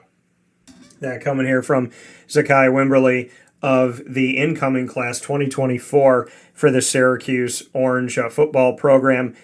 Looking at your recruitment, to go back to that, and for people that don't know, to share your story, the first offer that you got was from who? And then from there, kind of bring us through your journey of recruitment. So the school that gave you your first offer, and then kind of bring us to where you are today as you went through the recruiting process. Okay, my first offer was from Ole Miss, and that was my freshman year. And then I had an injury, a knee injury, kind of felt like a setback. And it was, I'm not gonna lie, it was hard, but just with my parents and the rest of my family just being there for me, pushing me and all that stuff, it motivated me, and I never worked that hard before. So it felt like a lot of weight on my shoulders, but with my parents and family by my side, I got through it. And then my second offer was sophomore, if I'm not mistaken, sophomore summer, was by Syracuse. When Coach Monroe was there, and just from there, it was like I was kind of like amazed, like a wow, because coming from, like, I was a basketball player first, so getting offers for football and all that stuff, that kind of like changed my whole perspective. And when I had that injury, I gained some weight and I got taller, and I was like, yeah, I don't know if basketball is gonna be the one for me. I still got love for the game of basketball, but I know football is the one that's gonna take me like all the way. So from there, I just been working now on the field, off the field, just doing my thing in the classroom. And then after my junior season, that's when, like, the off season of that's when my name started to go up more, and the school started coming in, and then received other offers from different other colleges. And then I had the official visit at Syracuse. It was a one and done. Like, I had many talks with the coaches before, and they all seemed very sincere. But I'm not the type to just go off based off what somebody says. So I wanted to see it for myself. And I went up to the school, and I just, like, instantly fell in love with it, fell in love with the coaches, fell in love with the players, and just fell in love with, like, what the team stood for. And that's really, like, the journey right now. And so now it's like coming into my senior year, I got to put on the show, like, 100%. And yeah, that's really it. Like, just right now, it's just my senior year, I got to be a dog. Yeah, and like you said, your senior year, you got to be a dog. Going from that first offer with Ole Miss to where you are now, some people rest on that, right? They say, I got my offers, I've committed to a school, I don't have to try that hard. You're saying, because of everything that's happened, I got to be a dog. With all the blessings that I've had, I still have to go out there and continue to show myself. Why do you have that passion? Because some people get cocky, they get kind of caught up in it all. Why are you turning around and saying, yeah, I've been blessed, but that's making me work even harder? Because my family and one thing from my father, he just always tell me, like, the job's not finished. You never have time to relax. There should be no off days. You should always be working every single day. That you should be working on your craft, whether it's film, whether it's in the weight room, whether it's getting on the field. So he just, like, embedded that into my mind since I was a kid. So when it started off with basketball, he still was saying that. Like, when I was a little kid, like, it was no off days. We was in the gym. It was just me and him shooting in the gym to where I got better, and then I had my trainers and all that stuff. But just him being there, he just told me, like, there's no off days. You always got to put in that work. So then when I got all these offers and then be committed to a college, he, like, of course he's happy, but he's once again, he'll just be like, the job's not finished. And just talking to Coach Babers was telling me the same exact thing. Like, he was like, I don't want you thinking that you get to lay off now. And I was like, no, now we're going full steam ahead. And you got to do your thing this year, because at the end of the day, what I know is that there's always going to be a target on my back. And so now that I committed to Q's, it's going to be like people going to try to eat off my plate, and I'm definitely not going to let that happen. You know, like you said, you know, you feel like people are going to eat off your plate. You know, now that you've committed to Syracuse, you feel like maybe some people catch you looking and whatever. What about your life has made you so passionate and focused and wanting to continue to get better and to not, like I said, just kind of get to a certain mile marker and stop? Why do you stay hungry? Just being around, even though, like, once again, basketball was the first thing, just being around Zekai Wimberly, being the head coach at Old Patterson Catholic, and my father being in the staff too, just being around that since I was a little kid. I always wanted to play football, and I've been had a love for it since I was a kid. But my father, he didn't want to rush me into it. He said, when you're ready to play, you're ready to play. My 8th grade year, I told him there's nothing you could do from stopping me from playing, and then he put me in there, and from then I really just fell in love with it, and I can't stop. Like this, like football is really my life, and I have like so much respect for the game, and I can't let nobody take that away from me either. You know, and you have so much respect for the game.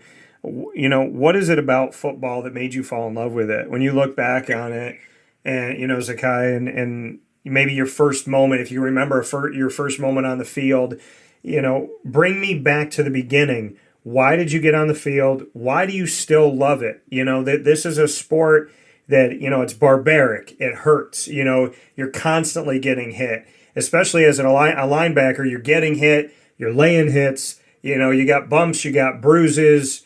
You go through, you know, adversity, mental adversity, emotional adversity, physical adversity. There's so many things that go into this game. Why do you love this game? Just starting off from 8th grade year when I first played football for Brick City, it was fun. I could say I really had fun. I enjoyed it, and I'm so glad. I'm like forever grateful for Coach Germ and all them at Brick City. But then once I started getting older and kept playing, it's not just about football. Football comes like with many lessons, and one of the main components that it taught me was to be a leader, on the field and off the field. And so I stuck with that ever since. And yeah. You know, and as you know, look at this world that you've had in football, can you go to a moment of adversity or two where you really felt like you got knocked down and you had to find your way back? I mean, can you pinpoint a time where you really thought there was a teachable moment in football personally for you?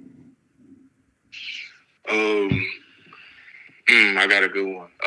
My sophomore year, this is when I first came back off of my knee injury, and I'm forever grateful for Coach Grant. But he was like, it's going to take some time. But he was like, just trust the process. And me being stubborn, I always I never want to go half on anything. I always want to go 100%. But it was a slow process at first. I was bumped to D-line, kind of like hurt my self-esteem. I'm like, dang, like I can't do that much because my knee's still kind of messed up. But at the end of the day, I just put my head down and I kept working. And it was kind of like a tunnel vision because I have a goal, and I wanted to play. My next goal, obviously, is to play at the collegiate level and then go on from there. So I just had to really hone in and go to work. So it was really just the main learning component of this was like, you got to trust the process. It may not come as fast as you want, but if you do what you have to do, you're going to get there. Here with Zekai Wimberly coming to us from the state of New Jersey, from West Orange. When you go back and you look at the fact that Ole Miss was the first to offer you, I mean, it's a big-time offer. It's from the SEC. Was it hard to not just say immediately, like, hey, okay, I'm going to go play in the SEC, shut down my recruitment? I mean, how did you look at that being your first offer? I was very excited and like really young, so it was like it's like getting a new toy. Like you don't know how to act with it. Like I'm a freshman and they blessed me with that. So, but at the same time, I wasn't by myself. I had my parents and family right behind me, and they knew bigger things were to come too. So they said, just don't rush it. Like be grateful, of course. And they said, just wait it out. You don't want to do like things like too early. So they told me to just be patient, keep doing what I'm doing, and more will come. And then when it comes to that final day, when you have all of them, and then you just you lock down. They wanted me to lock down my 4, and then from there you make that decision. So just basically they just told me, like, be patient with it. And when you look at playing outside linebacker, is that something that you really felt like, this is where I want to be, this is where I want to play? I mean, have you known that for a while, with the linebacker position being something of interest to you, or did it happen over time where maybe you came into football and wanted to play another position, wanted to be on offense? I mean, how has your story kind of evolved through football? What's funny is I came in as a receiver. I was 5'10", 185, shredded, just a receiver, natural born receiver. I got it from my father. He was a receiver, and they've been training me on that. And then after the injury, I got up to 6'2", 230. Now it's like, okay, this is different. So then once I started to learn my new body more, I could see that I could still move with it. So my coach let me still play receiver and outside linebacker. But we know the money's gonna be at outside linebacker. And then, but just being in practice and the games and all that stuff, I fell in love with hitting more than catching the ball. But it did start off with wide receiver. Now, it started off wide receiver, like you said, and then it shifted. Are you okay with the shift? I mean, do you like it? I mean, is this, like you said, that's where outside linebackers where the money's at? But is that where you feel like you are best served to be on a team? I mean, are you gonna look to the offensive side of the ball and always kind of wonder what if, or how do you view being outside linebacker? I never limit myself. So, and my coach believes that you get more looks on if you play both sides of the ball. And I will say I'm a wide receiver at heart, but just what I do, like how I affect the game, like I really realized that I affect the game on defense. Like it's really a game changer. So I just felt like at the collegiate level, outside linebacker would be my position. And playing outside linebacker at Syracuse, what did the staff tell you about coming in 2024 and kind of what their plan is for you? What was their message? They were saying you look great, and they run the 3-3-5. So I will be the outside linebacker that maybe go into the edge rushing or get into coverage. They want me to be like a hybrid. So they plan on moving me like around, because at the same time I can be big, but I still can move. So they plan on like moving me around a lot of places. And you said they plan on moving you around. So what is that vision, do you think?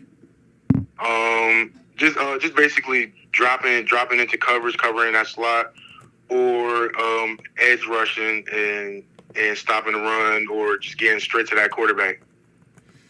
And for you, I mean, when you look at your assets, when you look at what you feel like you do best, how would you describe it? Speaking here with Zekai Wimberly, coming from West Orange, New Jersey, 2024 incoming commit to Syracuse University's football team, here with me on Wake Up Call with Dan Tortora. What are your best assets at outside linebacker, and at the same time, where do you feel like you have to work the most? So what are the best pieces of your game, and also where are the areas where you're going to be keying in on wanting to improve? I say my best aspects of me on the field for outside linebacker will be edge rushing. Like I get off that edge like quick, and putting that pressure on that quarterback is definitely gonna cause him to fold. I say that's one of my key aspects on the field. And then one thing I can work better on is just my covering. Like I can get I can drop back, but I always feel like I could work on that covering the slots, because now it's like these slots is different, just fast and shifty. But I ain't never been afraid of no work, so I could definitely work on that. And do you have anybody? I mean, how much did you know about Syracuse before they offered you? Did you know anything about their history prior to being offered? Is kind of part one, and then part two, how much do you know now about Syracuse? Before I didn't know that much. Yeah, I really didn't know that much. Like, the funny thing is, like, I didn't know that much about football, really. I've been around it, I've seen it, but I never really got the chance to learn it. It was more basketball. But then as time progressed, me going to Syracuse and them just teaching me the history of everything, and then not even the history of Syracuse, just the way football should be played. Like, everything is like coming like faster, and I'm just understanding the game more each day. It's always something new that you can learn every day about football. Like, I feel like football is a game that you never stop learning. There's always new things that you can pick up. So, Zekai, I mean, like you said, you never stop learning. You be a sponge this senior year. You can't let anybody eat off your plate. You got to stay hungry. You have that drive and you have that focus. Do you feel like that's ever gone away? Do you feel like there's ever been a moment where, you got cocky, or you kind of feeling yourself, or buying into some of the hype? Has that ever been you, or no? Because some guys kind of get lost in the world of, these teams want me and I'm doing really well, and maybe I'm leading the team in tackles and whatnot. Have you ever been in that world, or no? No, sir. I could confidently say that I always been humble. You will never see me acting out of character. When we're on the field, it's just straight business. Like, I never feel like I should not be working hard. I always should be working hard. So, and then my parents never raised me that way. So even when everything is going good, I could be at the top of the charts. At the end of the day, the job's not finished. So I still have work to do. Like, what is there to be cocky for when you feel like you said, I'm always hungry. Like, I never felt like full. I'm just here to work, really. And like you said, you're just here to work. You're here to get after it. You've been humble, which I can appreciate. And I love that. You brought up your family a bunch of times. What can you say about the people closest to you and your family, and what credit you want to give them in your process? So I started off with my dad. Yeah. I appreciate him like 100%. I appreciate everybody, but like him, he just always been there when it was my knee, when it was just every day, like late night trainings, and just everywhere, every move I made, it wasn't without him. So he just helped me stay locked in the whole time. So I'm forever grateful for him. My mother, just very, very loving and supportive on everything I do. Yeah, that's my twin right there. So I'm the baby in the family. I got two older sisters, Zori and Sydney. Them, I say definitely they keep me humble. They never let my head get too big.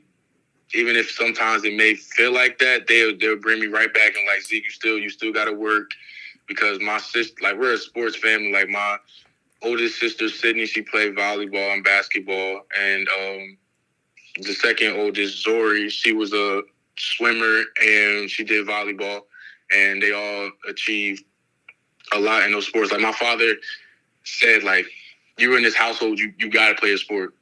This is a real like athlete family. So if you're in this household, you got to play a sport.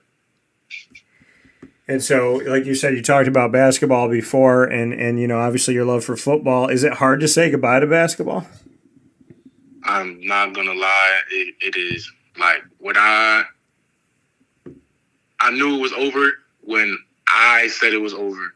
Yeah. Like, my dad was like, you could still play in high school and all that stuff, and it was just like, I don't want to risk anything. I got everything good going right now. I don't think I'm ready to get back into it.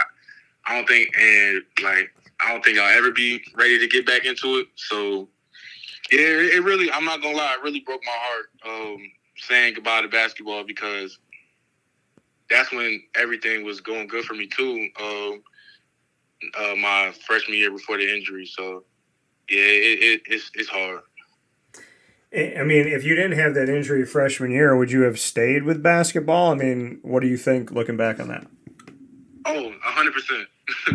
I think about that every day. Like, if that knee injury never happened, I would have been a dual sport athlete, and I feel like I would have achieved great things in both sports.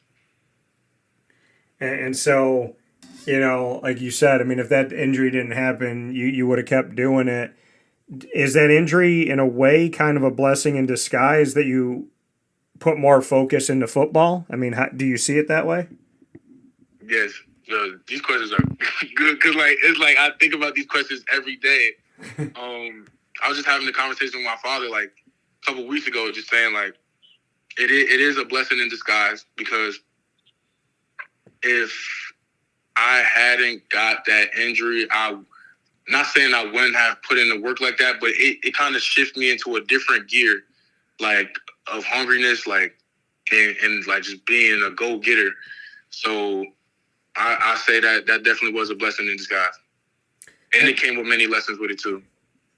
That coming from Zekai Wimberly, West Orange in New Jersey, West Orange High School, and getting set for Syracuse in the not-too-distant future, 2024. Before we get into something called Rapid Fire, where you and I get to have some fun asking each other questions that have nothing to do with football, I do want to get into the Syracuse commitment.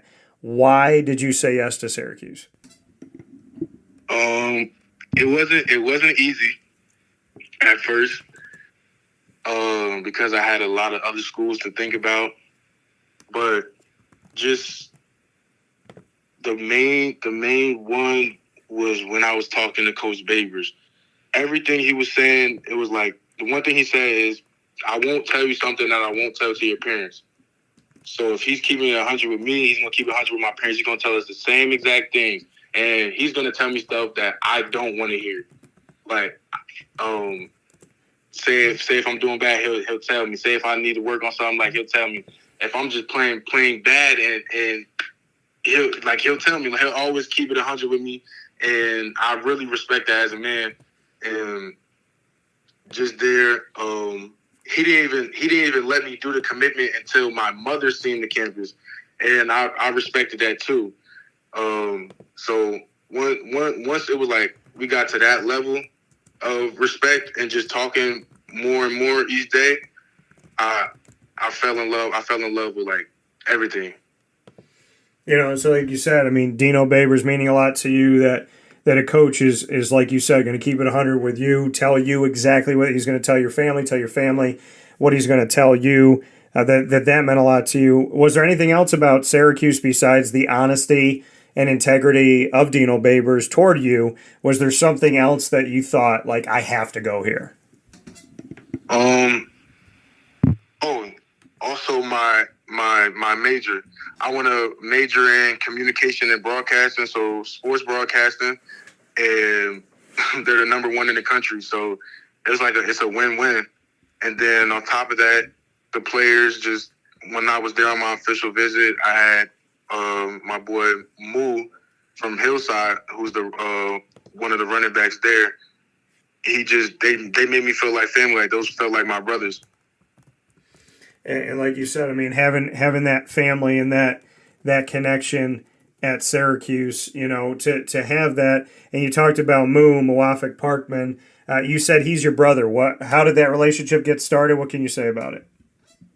So I always knew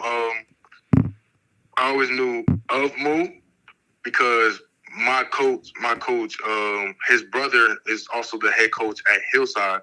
So, and they never want to play each other because one of them is going to rip each other head off. So I always knew of Hillside, and then Moo started talking to me more, and then we started getting that close bond relationship like that. He the big brother, I'm little brother bond, and then when I just came down there, even before we came down there, we was hanging out. But when I came down there, he was just like, bro, like you're home, just feel at home, and we got you. And once like we had that type of conversation, I already knew like I was in. And so, like you said, having Moo, like you said, and schools not wanting to play each other, knowing that you're going to be Moo's teammate, you know, just what that's like, him coming from Hillside, you coming from West Orange, and knowing that you're going to be able to represent New Jersey together on the same team collegiately, just what that means to you. It means a lot because me and Moo both know that we have a chip on our shoulder. Jersey has a huge chip on his shoulder, and we just want to put on for our state. And we like just talking about it right now just excites me. Like we gonna be on the same field because that's my boy right there. So just us being on the same field really gets me going. And coming here from Zekai Wimberly. Zekai, we're going to play rapid fire here. You've been great about answering my questions. We get to put each other on the hot seat now inside of rapid fire. Could be literally anything, any question, first thing that comes to your mind. We're going to go back and forth. I'll ask you first so you know what it feels like here. Zekai, my first question for you in rapid fire is, if you could be a superhero, what superhero would you choose and why? I say Superman. That's my go-to. Everybody been calling me Superman. Like, just at my age, it's like how I'm built. Everybody just called me Superman, and I'm really a Marvel fan, but Superman like takes the cake for. All right, I like that. I had one of my friends call me Superman recently here, and so after they said that, I was like, you know what? I want to go find a black Superman t-shirt. And I found a black Superman t-shirt, and now I rock that t-shirt. And now that I'm sitting here talking with you about it, I might go out and wear it for the rest of the day today. So what's your first question for me? What made you get into this whole interviewing and like this whole like podcast, everything? Yeah, I mean, I just honestly, at 5 years old, you know, my dad had a word processor, which was a typewriter with a little screen on it. You could see what you were typing, and a little green and black screen. And I have it in my office to this day. It sits in my office to remind me that at 5 years old, I was telling stories, and now more than 30 years later, I'm still doing that. I love telling stories. I love meeting new people. I love seeing people smile. I love getting people to feel safe and comfortable with me so that we can really tell your story. And I feel like you do that by being honest the first time and every time. So, I mean, I love it. I love telling stories. I love meeting people. I love just seeing people come together positively. And I love breaking down barriers and building bridges and all that. So, you know, I'm a storyteller at heart with a big belief in God and a desire to see people treat each other well. So I just try to help as best I can. That's awesome. So, Zekai, thank you. I appreciate that. You said you're a Marvel fan. I'm also a huge Marvel fan. So I have to know, what made you a Marvel fan? Like, why did you become a Marvel fan? And what is your favorite Marvel movie? Yes. I like this question. So with Marvel, I've been like, my father is a Marvel fan too. He don't like to admit it, but he is. We've been since like little kids. Well, now everything's on TV, but when we were little kids, all we would do was like, whenever the new Marvel movie comes out, we always go to the movie and have like a family movie night. And then my favorite movie, I would say, is Captain America: Winter Soldier. That has the best fight scenes, hands down. Okay, and to a lot of people, they like that because they said even outside of being a comic book movie, it's just a really good like spy movie. So a lot of people like that. Okay, fair enough. What's your second one for me? If you had to choose a dream vacation, what would it be? I'm gonna go somewhere I've never been. I'm gonna go to Italy to see my family, hopefully Spain to see my family, and I'm going to go to finally go to. I cover the Jaguars, and this will be my 13th year covering my favorite team. And Jacksonville plays in London, so I would go to Italy, Spain, and then I would go to a Jaguars game in London. So I try to do all of them on one trip. Yeah, I like Italy. I would definitely want to go there sometime.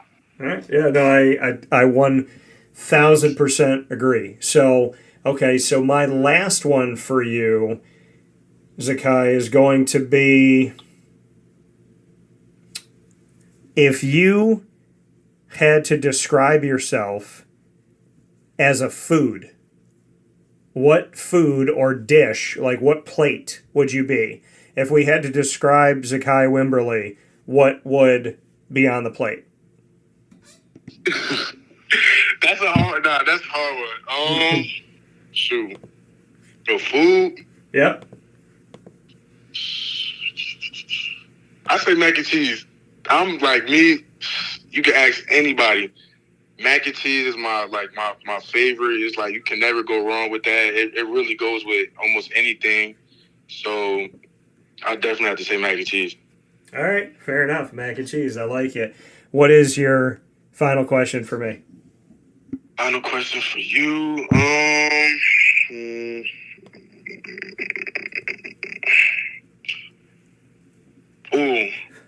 Because we was me, Coach Nuns, and Moo was having this whole conversation. Who do you think is better? Even though, all right, yeah, who do you think is better, Michael Jordan or LeBron James?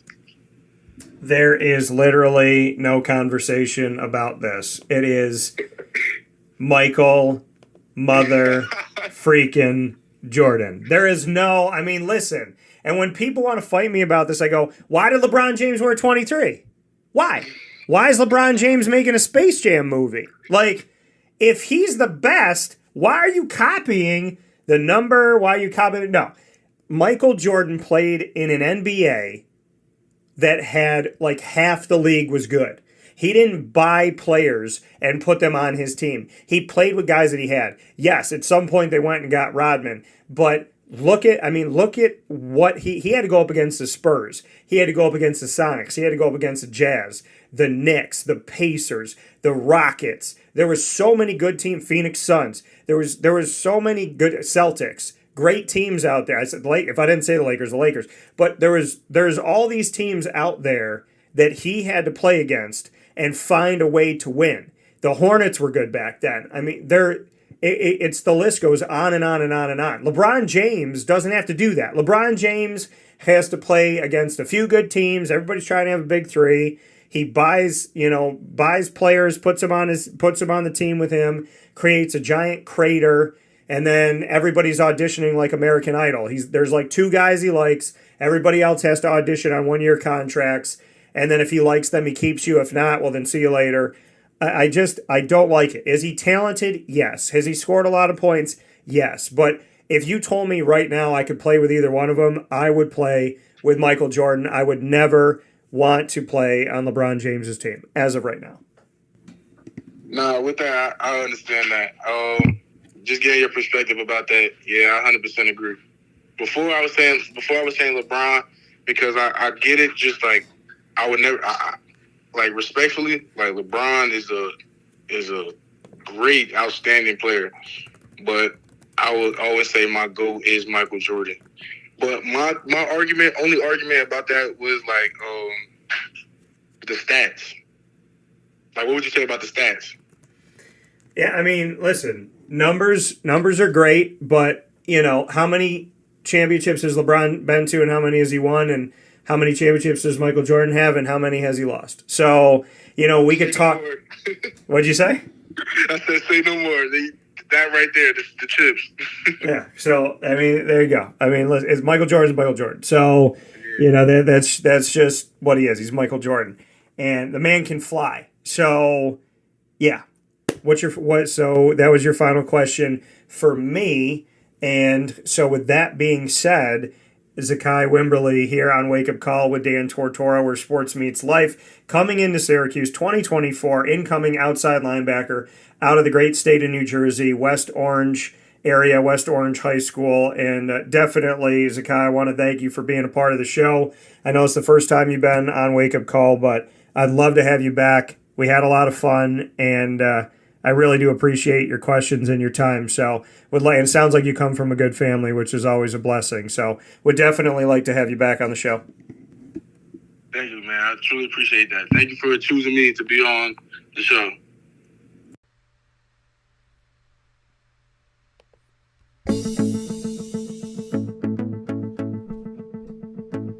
Avicoli's, located on the corner of Route 57 and Wetzel Road in Liverpool, New York, has been your trusted neighbor for decades. Located just steps from Liverpool High School, we're happy to have the Liverpool Warriors on-site, on-location broadcast at Avicoli's through Wake Up Call with Dan Tortora every single month, featuring student athletes, coaches, and administration throughout the year from Liverpool High School. Head out to Avicoli's today on the corner of Route 57 and Wetzel Road in Liverpool, New York, open Tuesday through Sunday for lunch, dinner, and drinks. We'd love to see you out there. And of course, you can call them at 315-622-5100 for takeout, delivery, and catering. That's 315-622-5100. And also find them on myavicolis.com. That's myavicollis.com.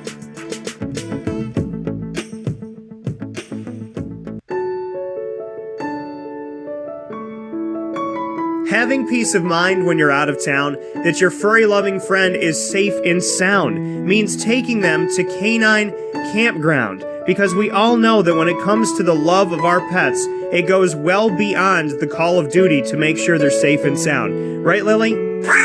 So take a ride to 242 Johnson Street in East Syracuse, New York, and see Canine Campground and where your dog will be staying in the classic cabin, the executive cabin, the grand cabin, or of course the luxury cabin, because if you know Lily, you know she loves luxury. Now you don't have to wait to the last minute to find a family member or a friend that'll take your dog for a few days.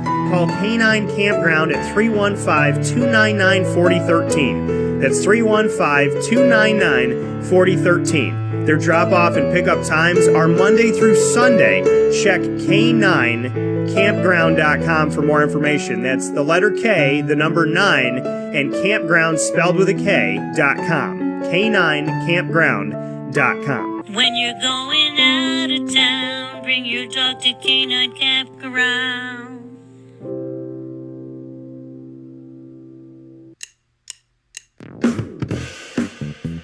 PB&J's Lunchbox, the food truck that you love finding all throughout Central and Upstate New York, now has a street-side cafe. So when you're craving their traditional favorites as well as their out-of-box amazing menu items, you can now head to 663 Old Liverpool Road in Liverpool, New York. Located just minutes from the highway, the Thruway, Destiny USA, and Onondaga Lake Parkway, PB&J's Lunchbox Street-Side Cafe is there for you Monday through Saturday from 9 a.m. to 7 p.m., serving breakfast, lunch, and dinner all throughout the day. Get breakfast for dinner, dinner for lunch, whatever you fancy, including their award-winning grilled peanut butter and jelly sandwich. Find them at 663 Old Liverpool Road in Liverpool, New York. PB&J's Lunchbox, where we love to know what's in your lunchbox.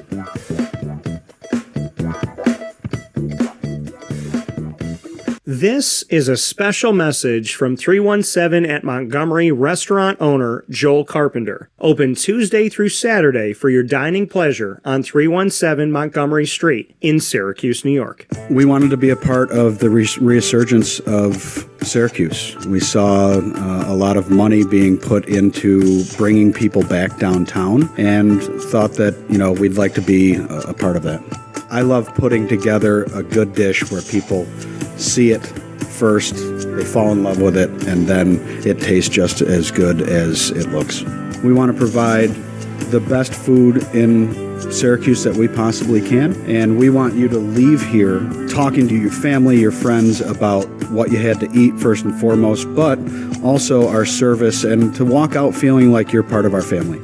I work out in the front of the house a lot, and I love walking to every single table, asking them how everything is, and people looking at me and smiling and saying, this is the most amazing short rib I've ever had. This is the most amazing filet I've ever had. And Donna is great. Sarah's amazing. Thank you for coming over and talking to us. And them just being truly happy for the experience that they've gotten. 317 at Montgomery Restaurant, part of the fabric of downtown Syracuse, located on 317 Montgomery Street in Syracuse, New York. Open Tuesday through Saturday for a unique and memorable dining experience.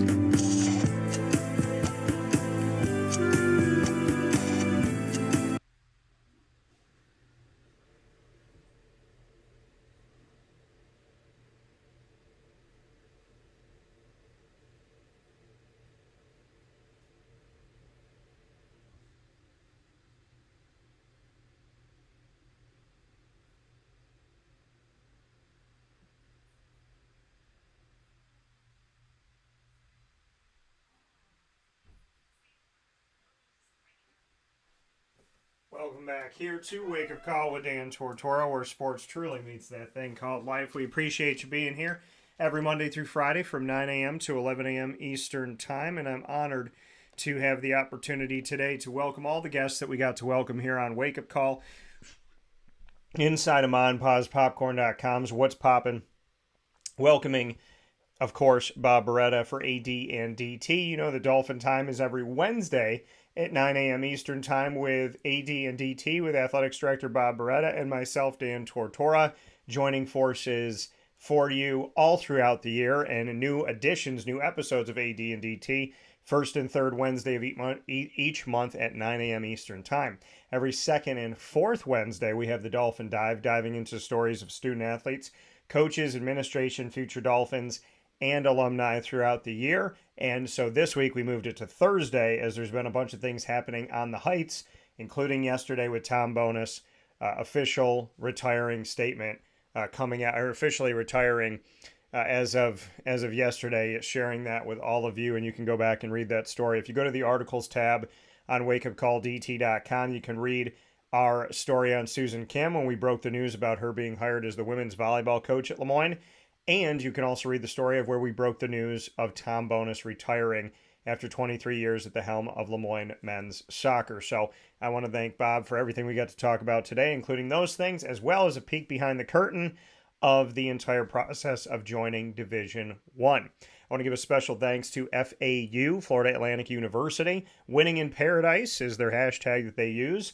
And the Owls Vice President and Director of Athletics Brian White joining me once again, this time in the New Era series of the American Athletic Conference, as I go around the country to the schools that are joining the American Athletic Conference and have officially made that move into the conference. This American Athletic Conference New Era series featuring the 6 schools, giving this American in their 10-year anniversary their largest membership ever.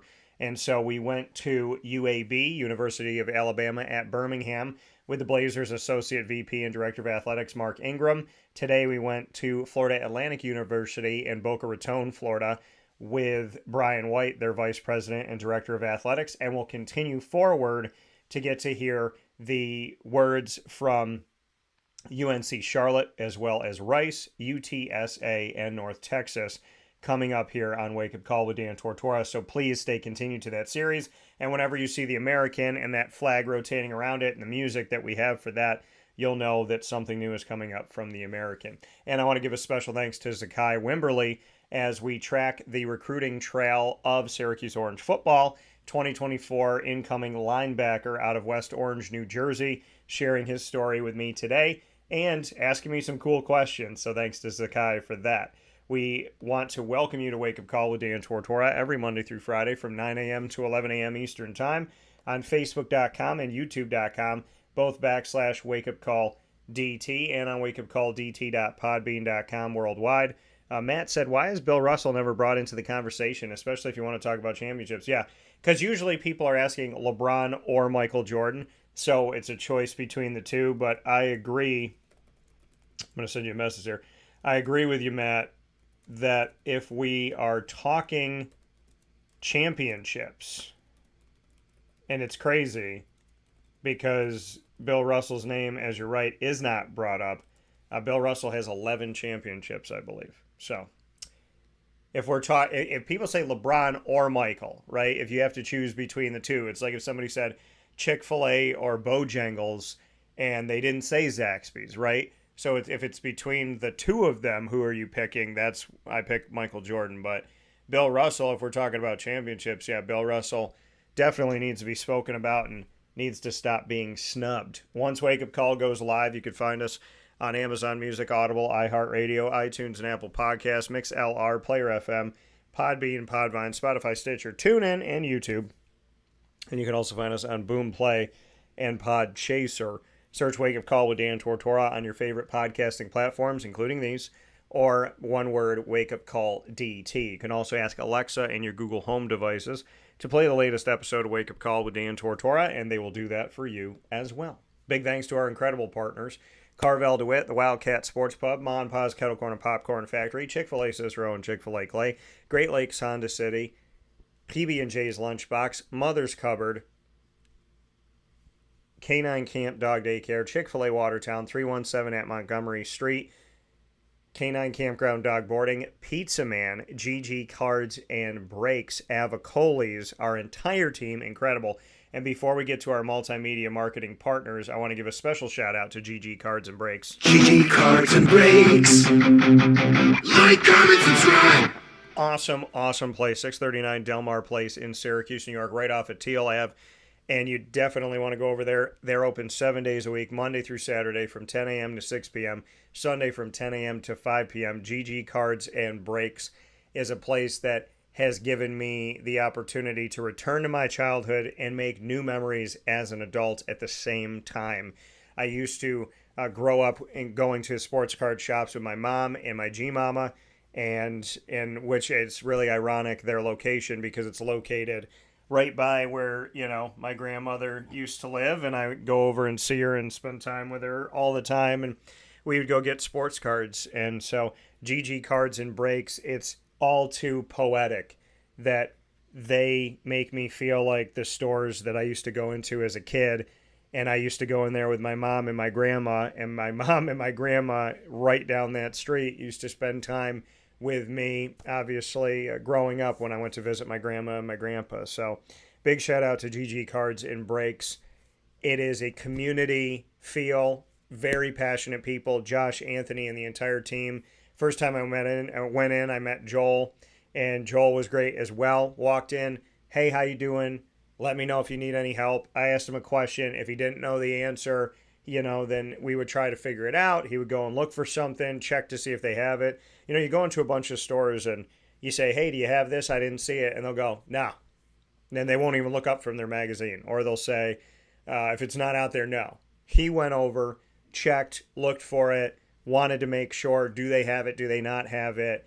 Let me know, hey, on the back wall, we have teams. You can go check those out. They're not just, basic cards. There's really good cards in there. They're priced out like $1 to $20, around that range.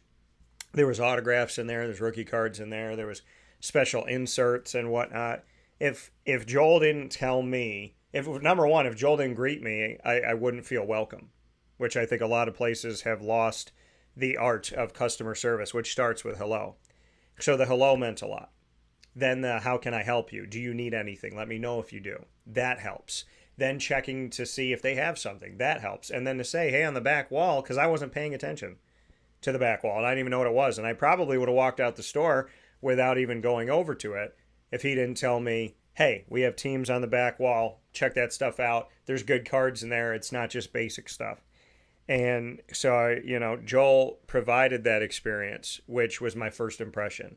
And then I got to speak with owner Josh Gideon on the phone, and that was my second impression. And then I got to spend more time with Josh and meet Anthony, and that was my third impression. And every single one of the impressions made my experience with GG Cards and Breaks better and better. So I cannot thank them enough. They're a fantastic place. It's the only place I want to buy cards from, be it graded cards, singles, as well as packs, boxes, whatever it may be. GG Cards and Breaks is such a wonderful experience. For those of you like me that are in your 30s, 40s, 50s, 60s, that 70s, that have collected cards for a while, you say to yourself, is there a place that's truly like that place that I grew up with? And I can tell you, thanks to GG Cards and Breaks, that there is. And it's them. And if there's somebody out there that's like, hey, what is this, collecting cards thing all about? I've never done it. I'm thinking about doing it. Should I do it? I would tell y'all yes. Because it's really a cool experience. It's an incredible time. It's a ton of fun. And it just brings people together. And it helps you enjoy the sport in a different way. I don't know how to describe it, but collecting cards to me is it's a part of my life. It's a part of who I am. It's a part of something that I like to do. I have so many memories connected to it. And it's one of the things I could talk about and connect myself from, 10 years old to now in so many different memories. I mean, it's an easy way to jog my memory, which I think is really, really cool. So make your way out to GG Cards and Breaks today, 639 Delmar Place in Syracuse, New York, right off of Teal Ave. It's the place to collect cards. It's the place to start your hobby, and it's the place to continue your hobby, as well as the place to reignite your hobby. So we'll see you out there 7 days a week. Like I said, 10 a.m. to 6 p.m. Monday through Saturday, 10 to 5 Monday through, 10 to 5 on Sunday as well.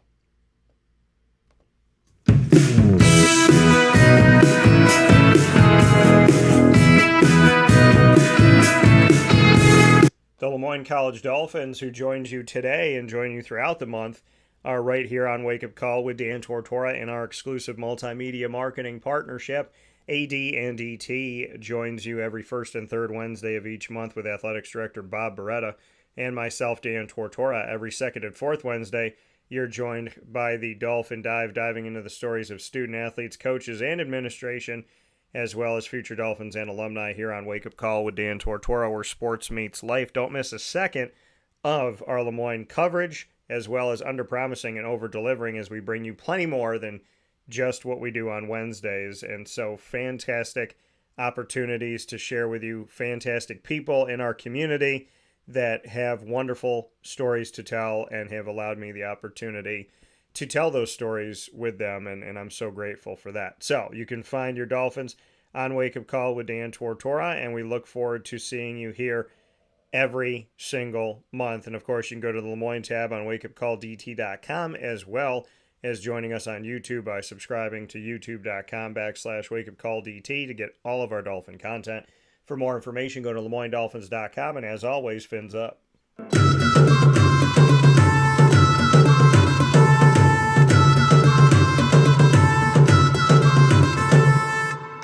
The Bryan and Stratton College Bobcats of Syracuse are exclusive multimedia marketing partners with Wake Up Call with Dan Tortora.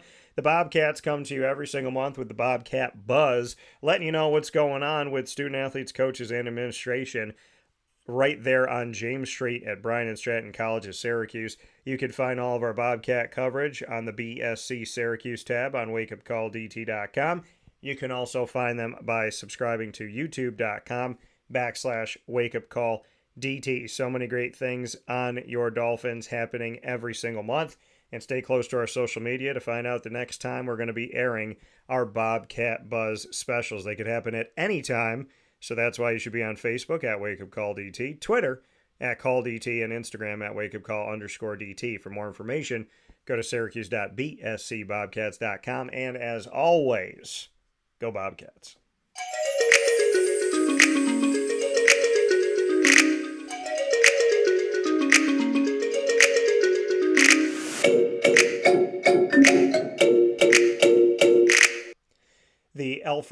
The Alfred University Saxons are here with you on Wake Up Call with Dan Tortora, proud to be exclusive multimedia marketing partners with Alfred University and the Saxons, our newest partnership that we have here, and much appreciation to all of the wonderful things we've already gotten to do with the incredible team at Alfred University. The Saxons come to us from Western New York, playing in the Empire 8, a very difficult conference that you'll find in Division 3 with 28 sports, including sports that we have never had exclusive partnerships with, like alpine skiing, as well as equestrian and women's rugby. So excited for all the stories we're going to get to tell here in the Saxon Spotlight, which airs Mondays exclusively on Wake Up Call at 10:30 a.m.